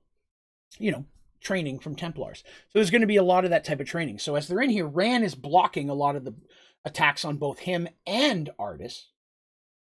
Well, Artis is doing her best to kind of use Ran as a shield and in between get in. And she gets a couple hits in, and you can imagine at the same time there's going to be a couple small cuts on arms or whatever from Artis. Ulf is still relatively skilled. Now, Kip, on the other hand, is doing very well. The first time they've seen him fight. Out of the corner of his eyes, Ran can see Kip. And he's very fast with his rapier. And he stabbed the wolf several times. But it doesn't seem to have slowed the wolf down at all. The wolf it's not bleeding. It doesn't seem like it cares much about this. It'll howl in pain and back up a minute and then come back in. But there's no bleedy wound or anything like that. And he's doing the best he can. And then, let me see, where was I? So, as that's going on, Kip is being backed further and further up against a corner where it's like kind of like an oven and a bed kind of in the corner there. So the oven's used for cooking, but it also helps keep the room warm. Cold. So he's getting backed up into that corner by this wolf that's just chewing at him. Several things all seem to happen at once. Kip yells out as the wolf bites out and chomps him really bad, bites him really bad on the arm and doesn't let go, and Kip falls. Ulf does a very wide swing, and Ran is able to get a cut in at that time, but at the same movement, Ulf cuts Artis right across her stomach with one of his cuts, and out of the corner of his eye, he sees Kip fall. The other corner, on his other side, he sees blood flying out of Artis, and Artis falling backwards. And Ran doesn't know what happened with either of them, but he knows he can't let Ulf keep going. And so Ran steps in. And what I mean by that is two things. Number one, he steps in to be the primary fighter, or if you want, from video game point of view, tank in this fight. He's stepping up saying, okay, Ulf, now you're just dealing with me. But he's also stepping up and inside the man's reach. In many ways, that's dangerous, especially using, for what is him, a smaller blade for Ulf because he doesn't need the big long reach that you would with a long sword. But Rand steps in directly into close him as quickly as he can. And he gets close. This does, with Ulf being much larger than Rand, does make him trying to fight in closer.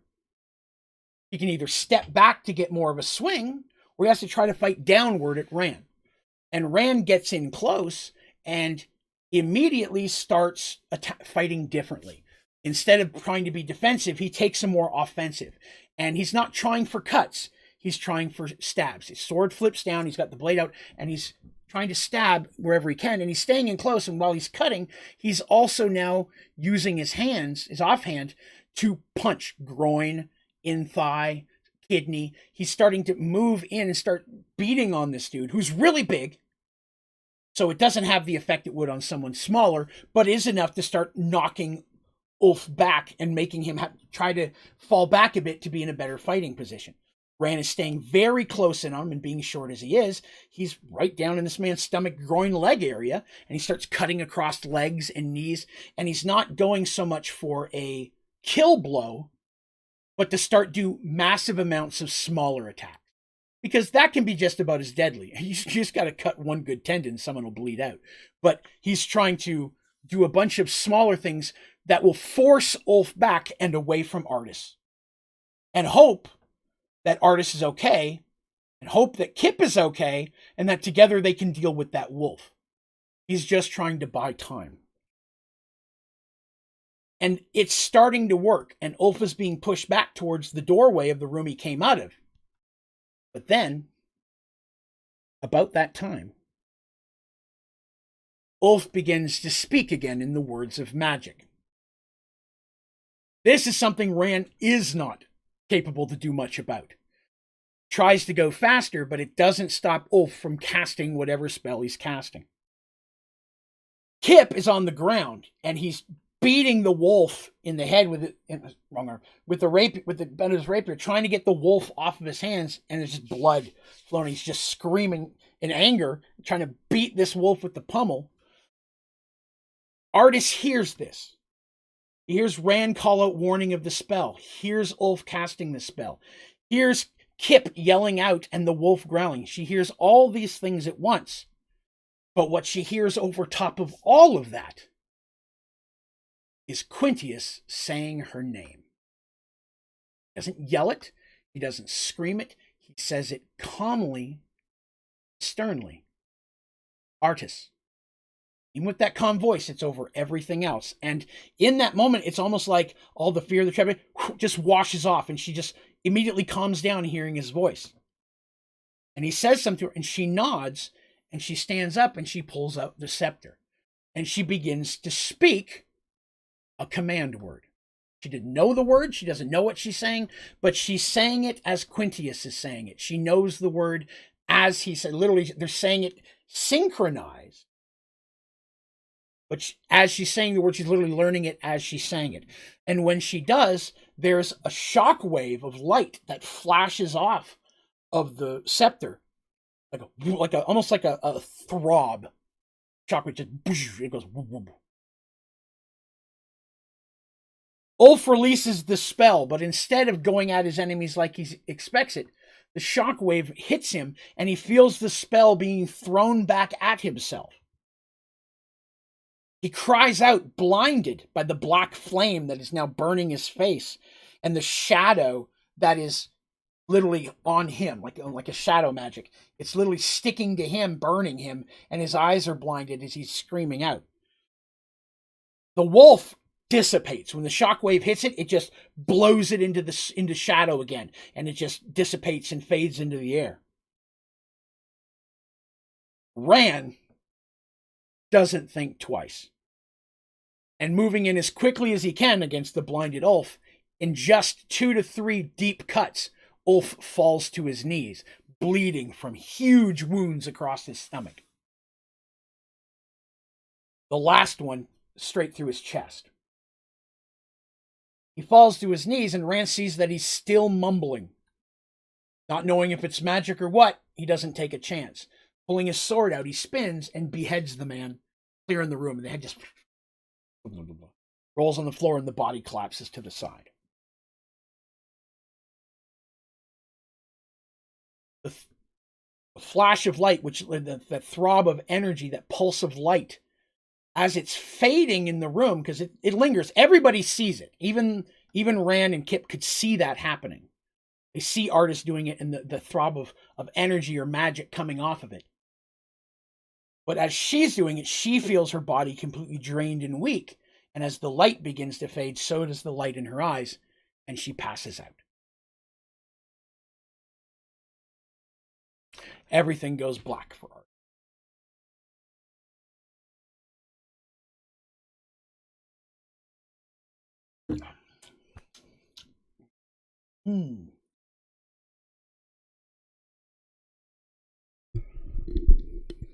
The town of Tentacle Reef is named that way for a reason. The large reef that grows not far off of its shores is actually rather treacherous and makes it difficult for very many large ships to come close to the small town itself. Smaller ship, fishing vessels, rowboats, even little sail ships, and even the occasional large ship can get through, but they have to be very careful because the reef is very old but very strong and thick, and it has been known to sink multiple ships. In fact, a couple larger ships still slightly stick out of the water, just a little bit offshore, slowly being engulfed by the reef as well. Hundreds of feet of reef between the land and that. The reef also highly resided by octopi. A whole bunch of octopus living inside. And they're known for that. Small, medium, large, nothing giant, no monstrous ones. But there's a lot of them in the village. It's a lot of octopus, I'll say that. But it's a relatively small town. Again, it's probably going to be like one of the towns of Serenity. You know, there's probably several hundred people living there. Probably 50, 60 buildings, several businesses, a small inn. Definitely a fish market, things like that. There's not a lot of other land around it, and it doesn't currently reside underneath of any type of kingdom. It's just a little town that lives on the shore. Because of its reef, not a lot of things can get in there, so it's not a trade hub. So there's not a lot of things about the village that another kingdom might want to come in and take over. So they've lived pretty much as their own since the merge happened, far away from everybody else. The reef, of course, is not enough to stop Captain Endian, who was able to maneuver the ship through the reef. He's been to this town once or twice before, but it was a very long time ago. And doesn't remember much other than, the treachery of it. They had been pushing that ship to its utmost capacity, and then a little bit further. In the days since they left Shattertooth Harbor, they have stressed this as hard as they could to get there. This is one situation where they did make use of Seraph's strength that time, when they needed something moved quick and hard. It's you, grab this rope and yank it. Need you to do what 3 other people could do. And everybody was on deck helping where they could. Even Mugen was out there with a mop, wiping and cleaning things, keeping stuff out of the way and tying things down, just trying to keep everybody out of the way.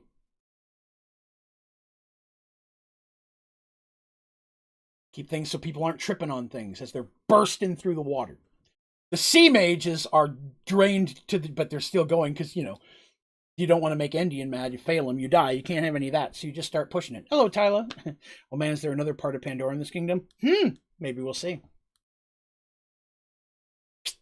So this boat is finally pulling into shore. They have been pushing it. And finally, as it comes in place, they have to start slowing down so they can make it through the reef. But they finally pull ashore, and our 3 friends here, Seraph, and Deacon and Mugen, as well as Captain Endian and a couple of his crew, come off on the decks of the docks, and the first thing they notice, there's no other large ship here.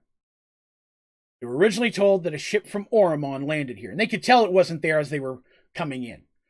They need to find out what information they can. They make dock, they go in, drop whatever money they need to land, and start making their way into town. They make their way up the dock, and of course, not far from the dock, near the very edge, is an inn, basically right on the shores. They start going in there. Now, the innkeeper's outside. A lot of people are outside, oddly. I want to point that out. A lot of people are standing outside of their homes or their shops, looking down at the captain's ship, as he and his allies, taking them, the crew, start walking up. and everyone looks very nervous. Comes up, they walk up and they go up to who's clearly the innkeeper standing in front of the inn, but still ask, and then he goes, "You the keeper? You the innkeeper?" "Yes, sir. And we don't want any trouble, sir. We don't want any trouble. We have nothing you're going to want here. We're just simple folk just trying to get by. We don't have much of value. We don't have a lot of coin. You got to understand, he's a pirate. He's a famous pirate, and he's on his favorite pirate ship. And he probably didn't pull down his pirate flag, because warn everybody he's coming. So all they know is Captain Endian, a pirate who very quickly looks like the well-known Captain Endian, comes marching up their dock. And he stops for a second. He looks at him. He's like, "I can see what you're thinking right now." In his head, he's like, "I see this." And Sarah simply goes, "Sir, Captain here is not here for any trouble. In fact, just passing through. Don't need anything at all. We're just here to ask a couple of questions, get a little bit of information, and we're going to be on our way." The innkeeper, clearly you can see some relief, like, "Oh, okay. Well, that's good. Just stopping by, just passing through, everybody." And people are like, "Okay." They're all watching nervously from their doors and such. The captain says, "A week ago, another ship came into port from a land called Oromon. You know what I'm talking about?" The innkeeper's face gets a little frustrated. He goes, "Oh, I know well the men you're talking about. 4 days they sat here. They left about 2.5 days ago. Those 4 days was horrible for us. Mistreating the people, taking what they wanted. Hurt Jimmy's boy over there. Not sure the lad'll walk again, just because he didn't like the way they were talking to the lady over there. But yeah, just horrible people. They arrived and a bunch of men left. Went up, they had horses on their boat, and they on horses, this is information they didn't know, horses. The horses and about 20 to 30 men just went right up the road. Like, where's that road lead?" And he goes, "There's a kingdom." Days and days, I got a little gnat in front of my face, trying to swat it. "There's a kingdom, good week and a half, 2 weeks that direction." Of course, they were in a hurry. They may get there quicker.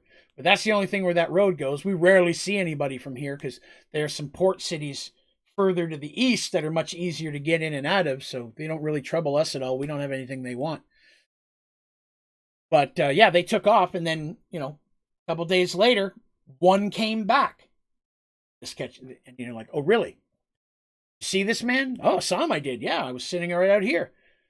Standing right here, and he ran up to the other man who seemed to be in charge of the ship. And they were talking, and he gave him some type of scroll or letter. The man took it, got on the boat.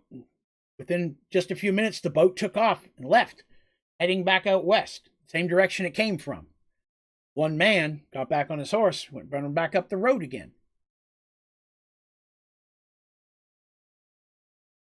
And Seraph looking at each other, and they're like, "One came back with information west, that's the direction Oromon is.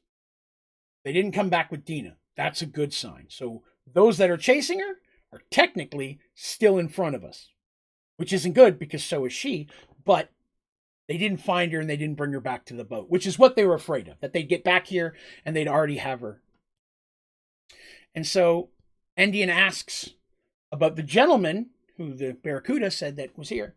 He says, "Do you know a so-and-so?" "Why, yes, I do. He's the tanner. He lived just up the hill up there, though he and some travelers left, oh, goodness, weeks ago.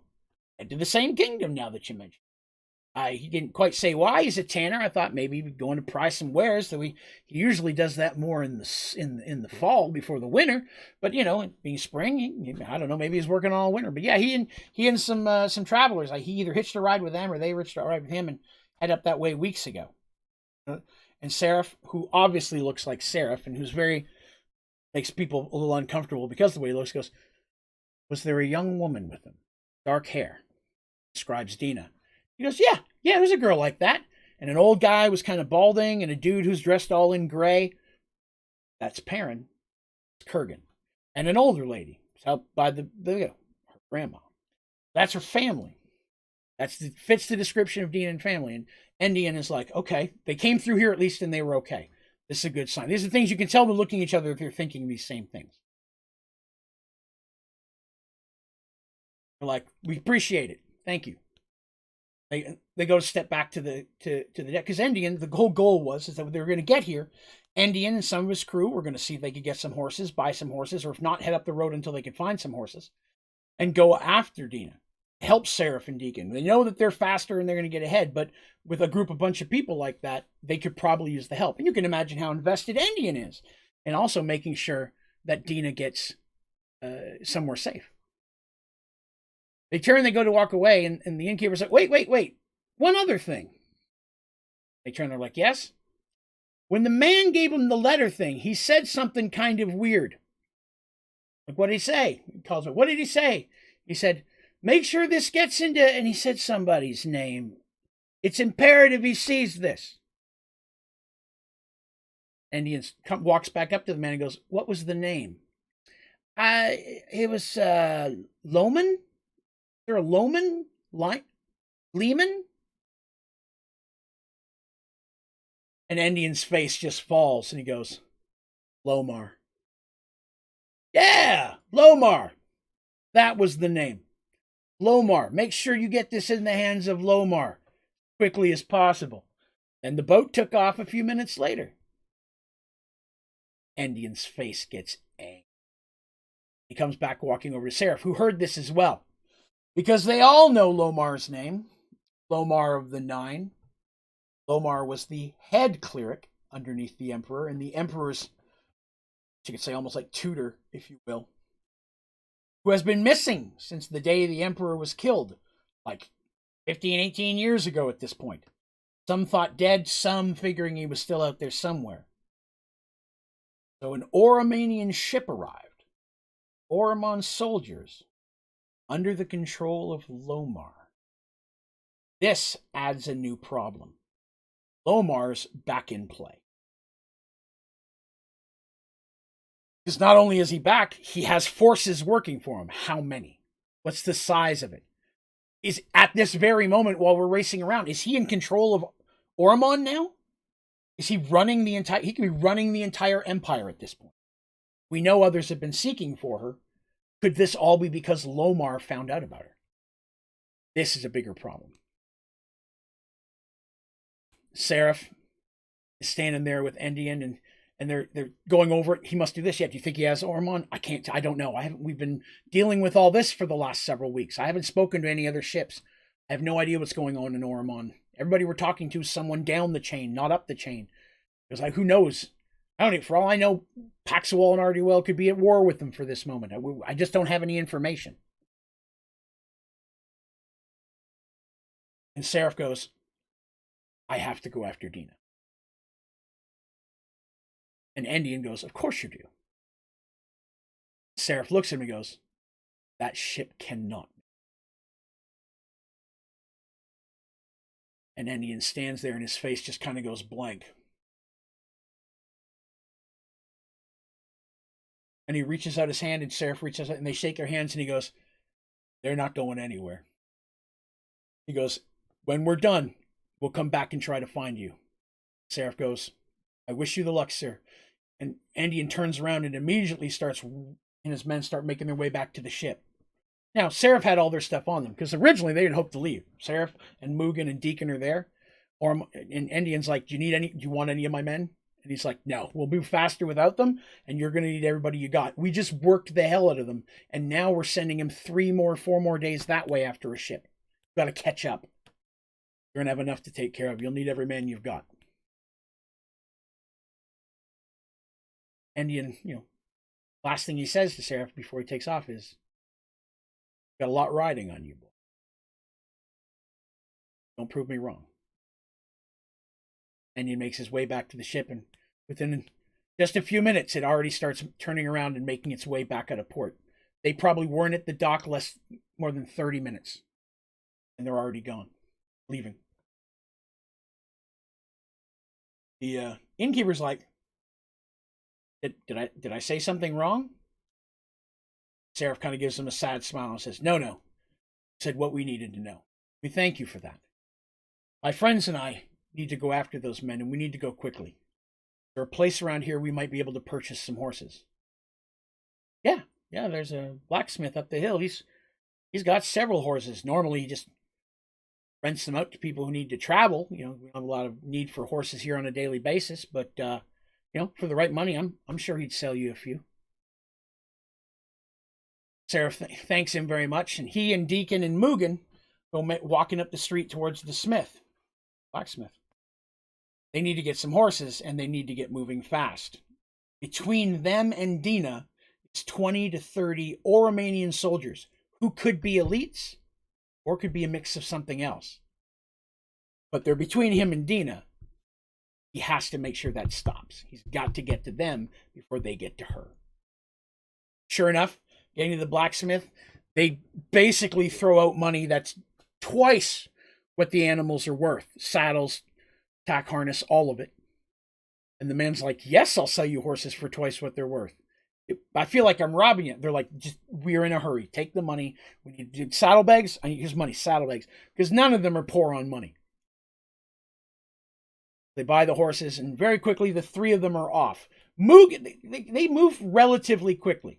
Because Mugen is on the back of Deacon's horse. Remember, he doesn't have his horse. I wanted to stress that, because somebody asked, does Mugen know how to ride horses? No, he does not.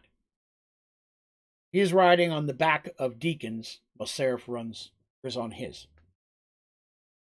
And they take off up the road after the Romanian soldiers, even though they know that they have had, remember, not 3 days, 5.5 days head start. They landed, left for 3 days, came back.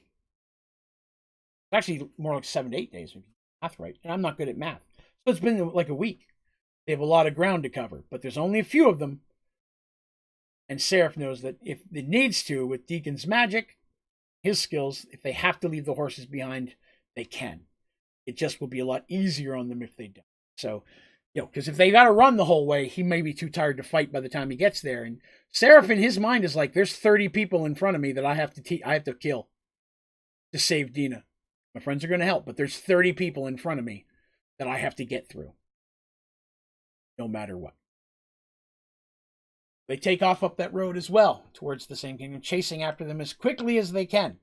Fortunately, they had food and supplies already provided by Indian. They grabbed a few things before they left. They hope to make good time, because they have a lot to deal with by the time they get there.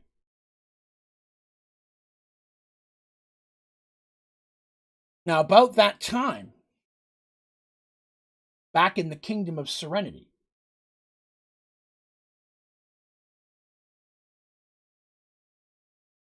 Kevin is sitting on a tree stump. Stump that he's over the years carved down and whittled to be almost like a little stool. It's just outside of his home. Sitting there, drinking a warm wine or mead or something like that. It's early spring, Serenity. Nice time, just sunny enough to be outside. A little bit of a wind, because a little bit of clearing where they are in the woods. He hears the door close behind him, and he smiles. Turns, see Cat walking towards him. He knows that Cat could have come through the door without making a sound at all, but she did that to be courteous. Does not trying to scare him. Appreciates that. He's awfully sneaky quiet himself, but he's nothing compared to what Cat can do. Cat comes over and kind of sits beside him. They're half stooling there. Puts his arm around her. Heading back today? She's like, yep, got some things to do. Maybe a few weeks before I can get back out here. Business I have to take care of back at home. Evan nods and doesn't say anything. Knows better than to ask what that business is. Well, I'm probably going to be heading up to Serenity myself here next couple days. I've not been up there for a while, and now that it's getting spring, I promised to help Kelvin with some of the early planting. I'm good friends with Kelvin. I promised to meet up with Kelvin, and Kelvin has been taking care of some seedlings inside the temple throughout the winter, and there's some these seedlings and such he's going to give to me to plant out here. I want to add some extra stuff to the garden. She's like, all right, well, I probably won't see you there. And I don't know how long I'll be before I'm back. But Be careful out there. And he's like, you too. She smiles and elbows him, and he almost falls off the stump. And she's like, you don't have to tell me to be careful. I'm always careful. And they laugh and kind of. She goes back in to get her stuff, and he's sitting there drinking his. And he feels bad that he lied about that. Going to go into town, and he is going to go talk to Kelvin about those things, but he hadn't planned on doing that for a while. But with her going to be gone for a while, he finds that he's feeling more and more lonely when she's not around. So, knowing she won't be back for a longer period, he decided he's going to go into Serenity and spend some time with his friend just on the spot at that moment. So it didn't seem much, because he's afraid, of course, that if he seems too attached, she'll stop coming around. But he knows that he has completely fallen for the young. A little concerned because, like, to make that official, does not have even the slightest hope that she would say yes. So inside, he's got this inner struggle where he wants an active part of her, knowing that there's a huge chunk of her life that he can't be involved in, know about. It feels very pulled in the middle at this point. Thinks he might talk to Kelvin about it. Kelvin's a good friend, and even though he's a Kender, very good at not telling things to other people that he shouldn't. Thinks maybe spending some time with Serenity with Kelvin with friends and stuff. You know, after the long winter, he hasn't been Serenity as much. Maybe he'll feel a little bit better about it. You know, feel more like his old self. Sitting there taking his drink, and he's like, God, I hope so. You know, because he's like, this sucks. Mercy is inspecting, not the troops per se, but some of the new recruits that have worked their way up. Basically, almost what you call a graduating class. There's people are from training are officially going to be taking, and part of those are 3 new battle mages that have just completed their training as well. Mercy makes a point of always meeting with the battle mages at different phases of their training. Because if you'll remember way back, the original agreement with the battle mages is that they will learn and train with Serenity, and they will serve as part of Serenity's military for a contracted period of time. At the end of that time, both Mercy or the battle mage can cease that. Okay, I've been great. My time is up. I'd like to move somewhere else and find more work. Maybe I want to be traveling, whatever the case is. Or maybe they just don't fit well, and Mercy's like, we appreciate all you've done. We won't be needing you any further. It's rare that she's ever had to say that to one. A little bit more often that they leave and want to go do other things. Because, as mages, they're looking to grow and such. And just being a static part of a military is not for all of them. Though it comes with a lot of perks and some concerns. Remember, Battle Company has to protect them. Because there's always the fear of assassinations. Although it has been many, many years since they've had to deal with Oromon assassinating their mages. Oromon has enough going on with their own civil war and such. And even less and less information has been coming out of Oromon lately, which always makes Mercy concerned. The less she knows about Oromon, the more she has to worry. She likes to stay on as much knowledge as possible, and has been considering trying to having Quan send someone in there again beyond their regular spots to see if maybe we can get a little bit further information. But they know that's a really dangerous position for that person. And in almost every situation, Quan would want to go himself. But Quan's too well known to do that anymore. He's older now, but more than that, Quan is recognized as one of her knights. Everybody walking down the street is going to say, that's Quan, he's one of the knights. Everybody would recognize him. So it's harder for him to be the sneaky guy like he used to. But he still runs Shadow Company, and they still have people doing those jobs. But Mercy's seeing these folks. It's a good class. They haven't had any major fights or battles since Serenity was attacked years ago. Again, there's always some skirmishes on the border with other races, goblins, orcs, bandits. There's those type of things they have to deal with. A lot of it more to the north than the south. Although their presence has grown more to the north since they started dealing with the Drow, which now are north several weeks. Since trade has opened with them and their people, they've had more of the beginnings of roads have been started over the last couple of years. to get, it's like a dirt road. Trees are being cut so wagons can get through, but it's a long time before there's a real road. But some people are still traveling, and so Serenity has had more of a presence north, further into the forest than they have ever had before. So Serenity is extending its borders again. And every time Serenity has to extend its borders, that's more cost. It's more people, more upkeep, more defenses. That's a lot. So Mercy finds herself dealing with a lot of that paperwork now. She misses the days when she was back out there fighting, dealing with stuff like that. But unfortunately, her life gets boring. So she does that. She tries to get out in the field and action when needed. Oh, there's trouble. I'll go take care of it. A lot of times her people are so well trained, problems are solved by the time she hears about them. Except, of course, for the Black Rose, which just seems to be causing a bigger and bigger thorn in her side lately. But weeks without dealing with her, without any problems, and then suddenly be an explosion of stuff. All of a sudden there'll be all these things stolen here, blah, blah, blah. Never kidnapping. Basic rules still kept. Doesn't mess with kids. Doesn't allow any of the super seedy stuff to happen. So often, it'll seem quiet. Like regular criminal actions, pickpockets, that stuff always going on. But then there'll be a wave of big stuff, and then it'll fade off for a while. Mercy is always trying to find that pattern, what could be causing that, without any luck. But Mercy has, for the first time, potentially, according to Quan, someone working their way up in that organization. For the very first time, they have someone who's made it past the very outer edges of the Thieves Guild. They've been trying for a decade to get someone in there. And every time, before they can get any information, the person gets found out. Sometimes they return, sometimes they just disappear. Never get any real information. But according to what Quan has just reported to her earlier that morning, they may actually have someone who's made it in farther than anyone else has before. Someone who's starting to be trusted. Quan has hope that they may actually have some information leading Black Rose or some of her more senior agents in the near future. So in her heart, Mercy's like, oh, I hope so. Thorn in my side for too long. Deal with this.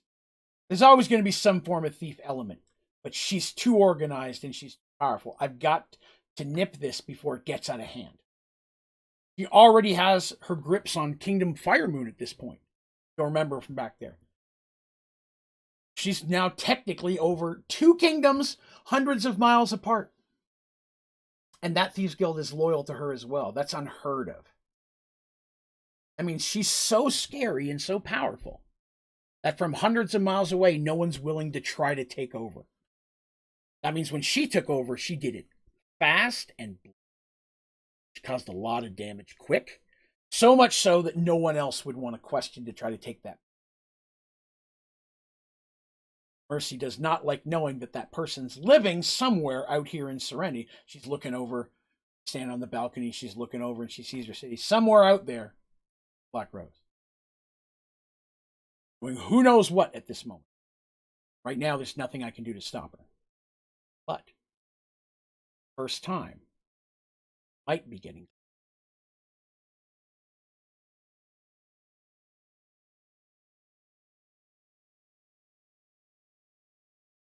And we're going to finish the day with one more small little snippet of story. Dandy awakens.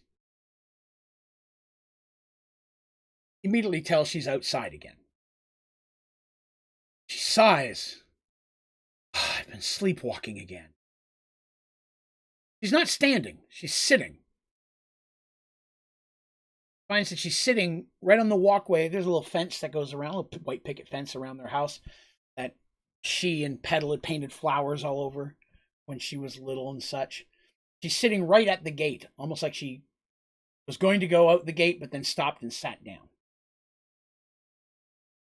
She stands up, rubs her face, and she's like, ooh, I'm wet.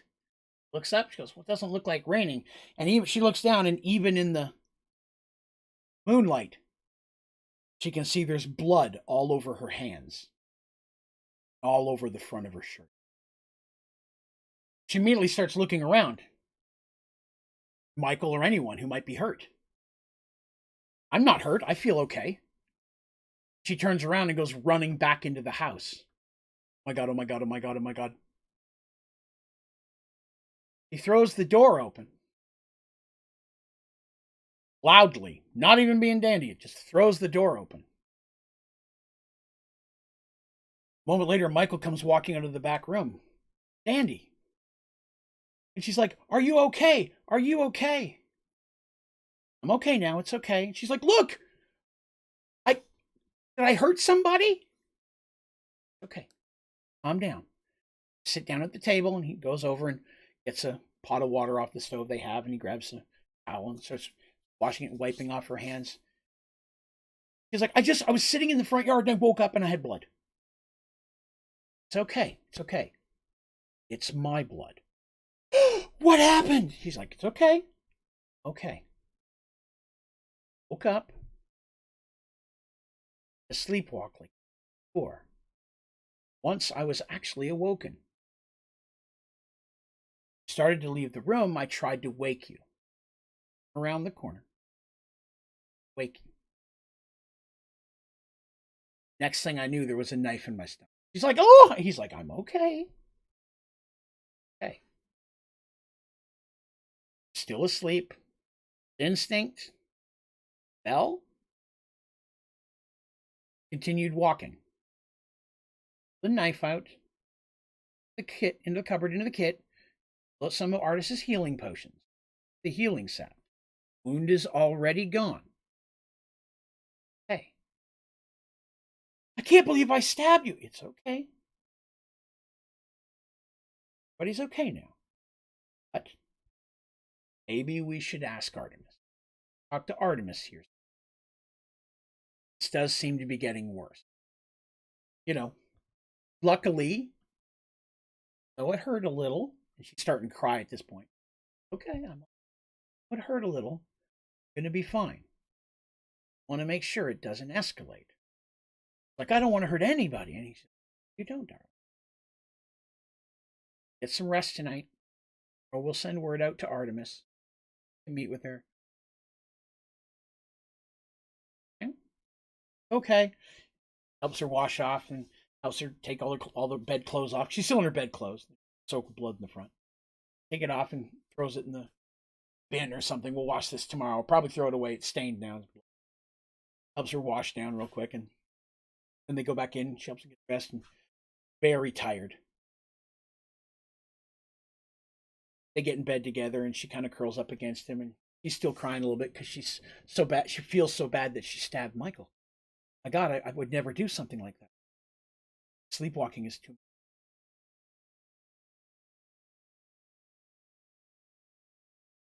Lay there, Michael sits there, and he also has tears in his eyes, looking down at her, and you can tell he's worried.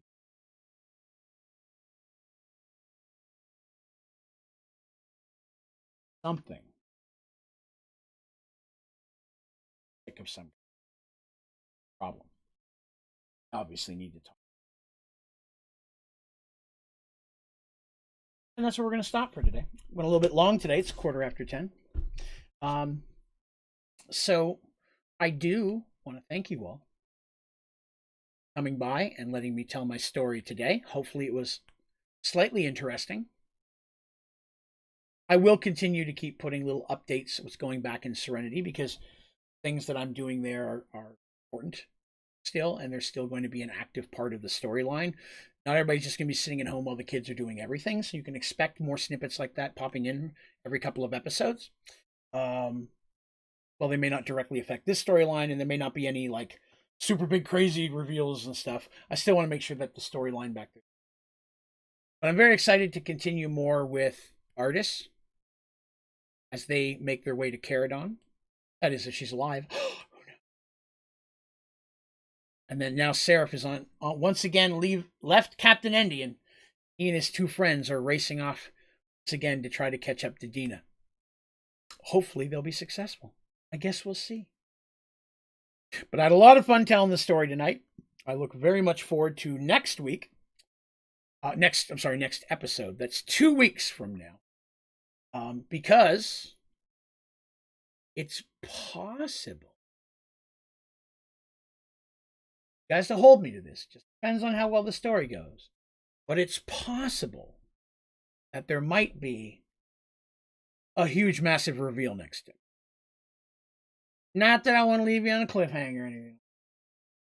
We might have something super important happen next.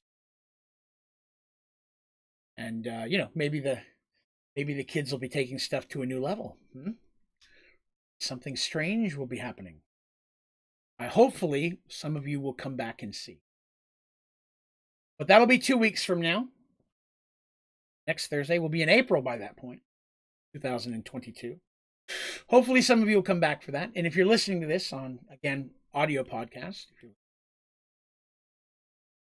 Spotify or iTunes, I really appreciate you all as well hearing my story. If any of you have a Spotify or iTunes account, it would help hugely if you wouldn't mind going and giving it a follow or a sub. There's a way to rate it or 5 stars and such, or leave a review. Man, that would help. It definitely, if you got a friend or someone you think might like the story, please get it out there. Again, I'm just share it with as many people as possible. But yeah, it's been a ton of fun. If you'd like to learn more about Mergeworlds, you'd like to see the figurines, maps, and things like that, go to my website, Onlydraven.com. A lot of information there and new stuff popping up all the time. All the social links are down in the description of this stream and all my other streams.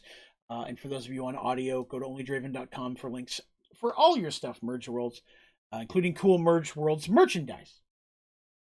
That being said, I'm going to call this a night. Thank you all for coming. I appreciate that. Bonnick said he enjoyed it. And Ashley also enjoyed it. Excellent. I look forward to next time. Maybe something cool is going to happen. Okay, I'm going to let you guys go with that. I don't want to tease you too much. You guys, because I may not even get there. All right, you guys have yourselves a great night, a great couple weeks, and I'll see you next time for some more.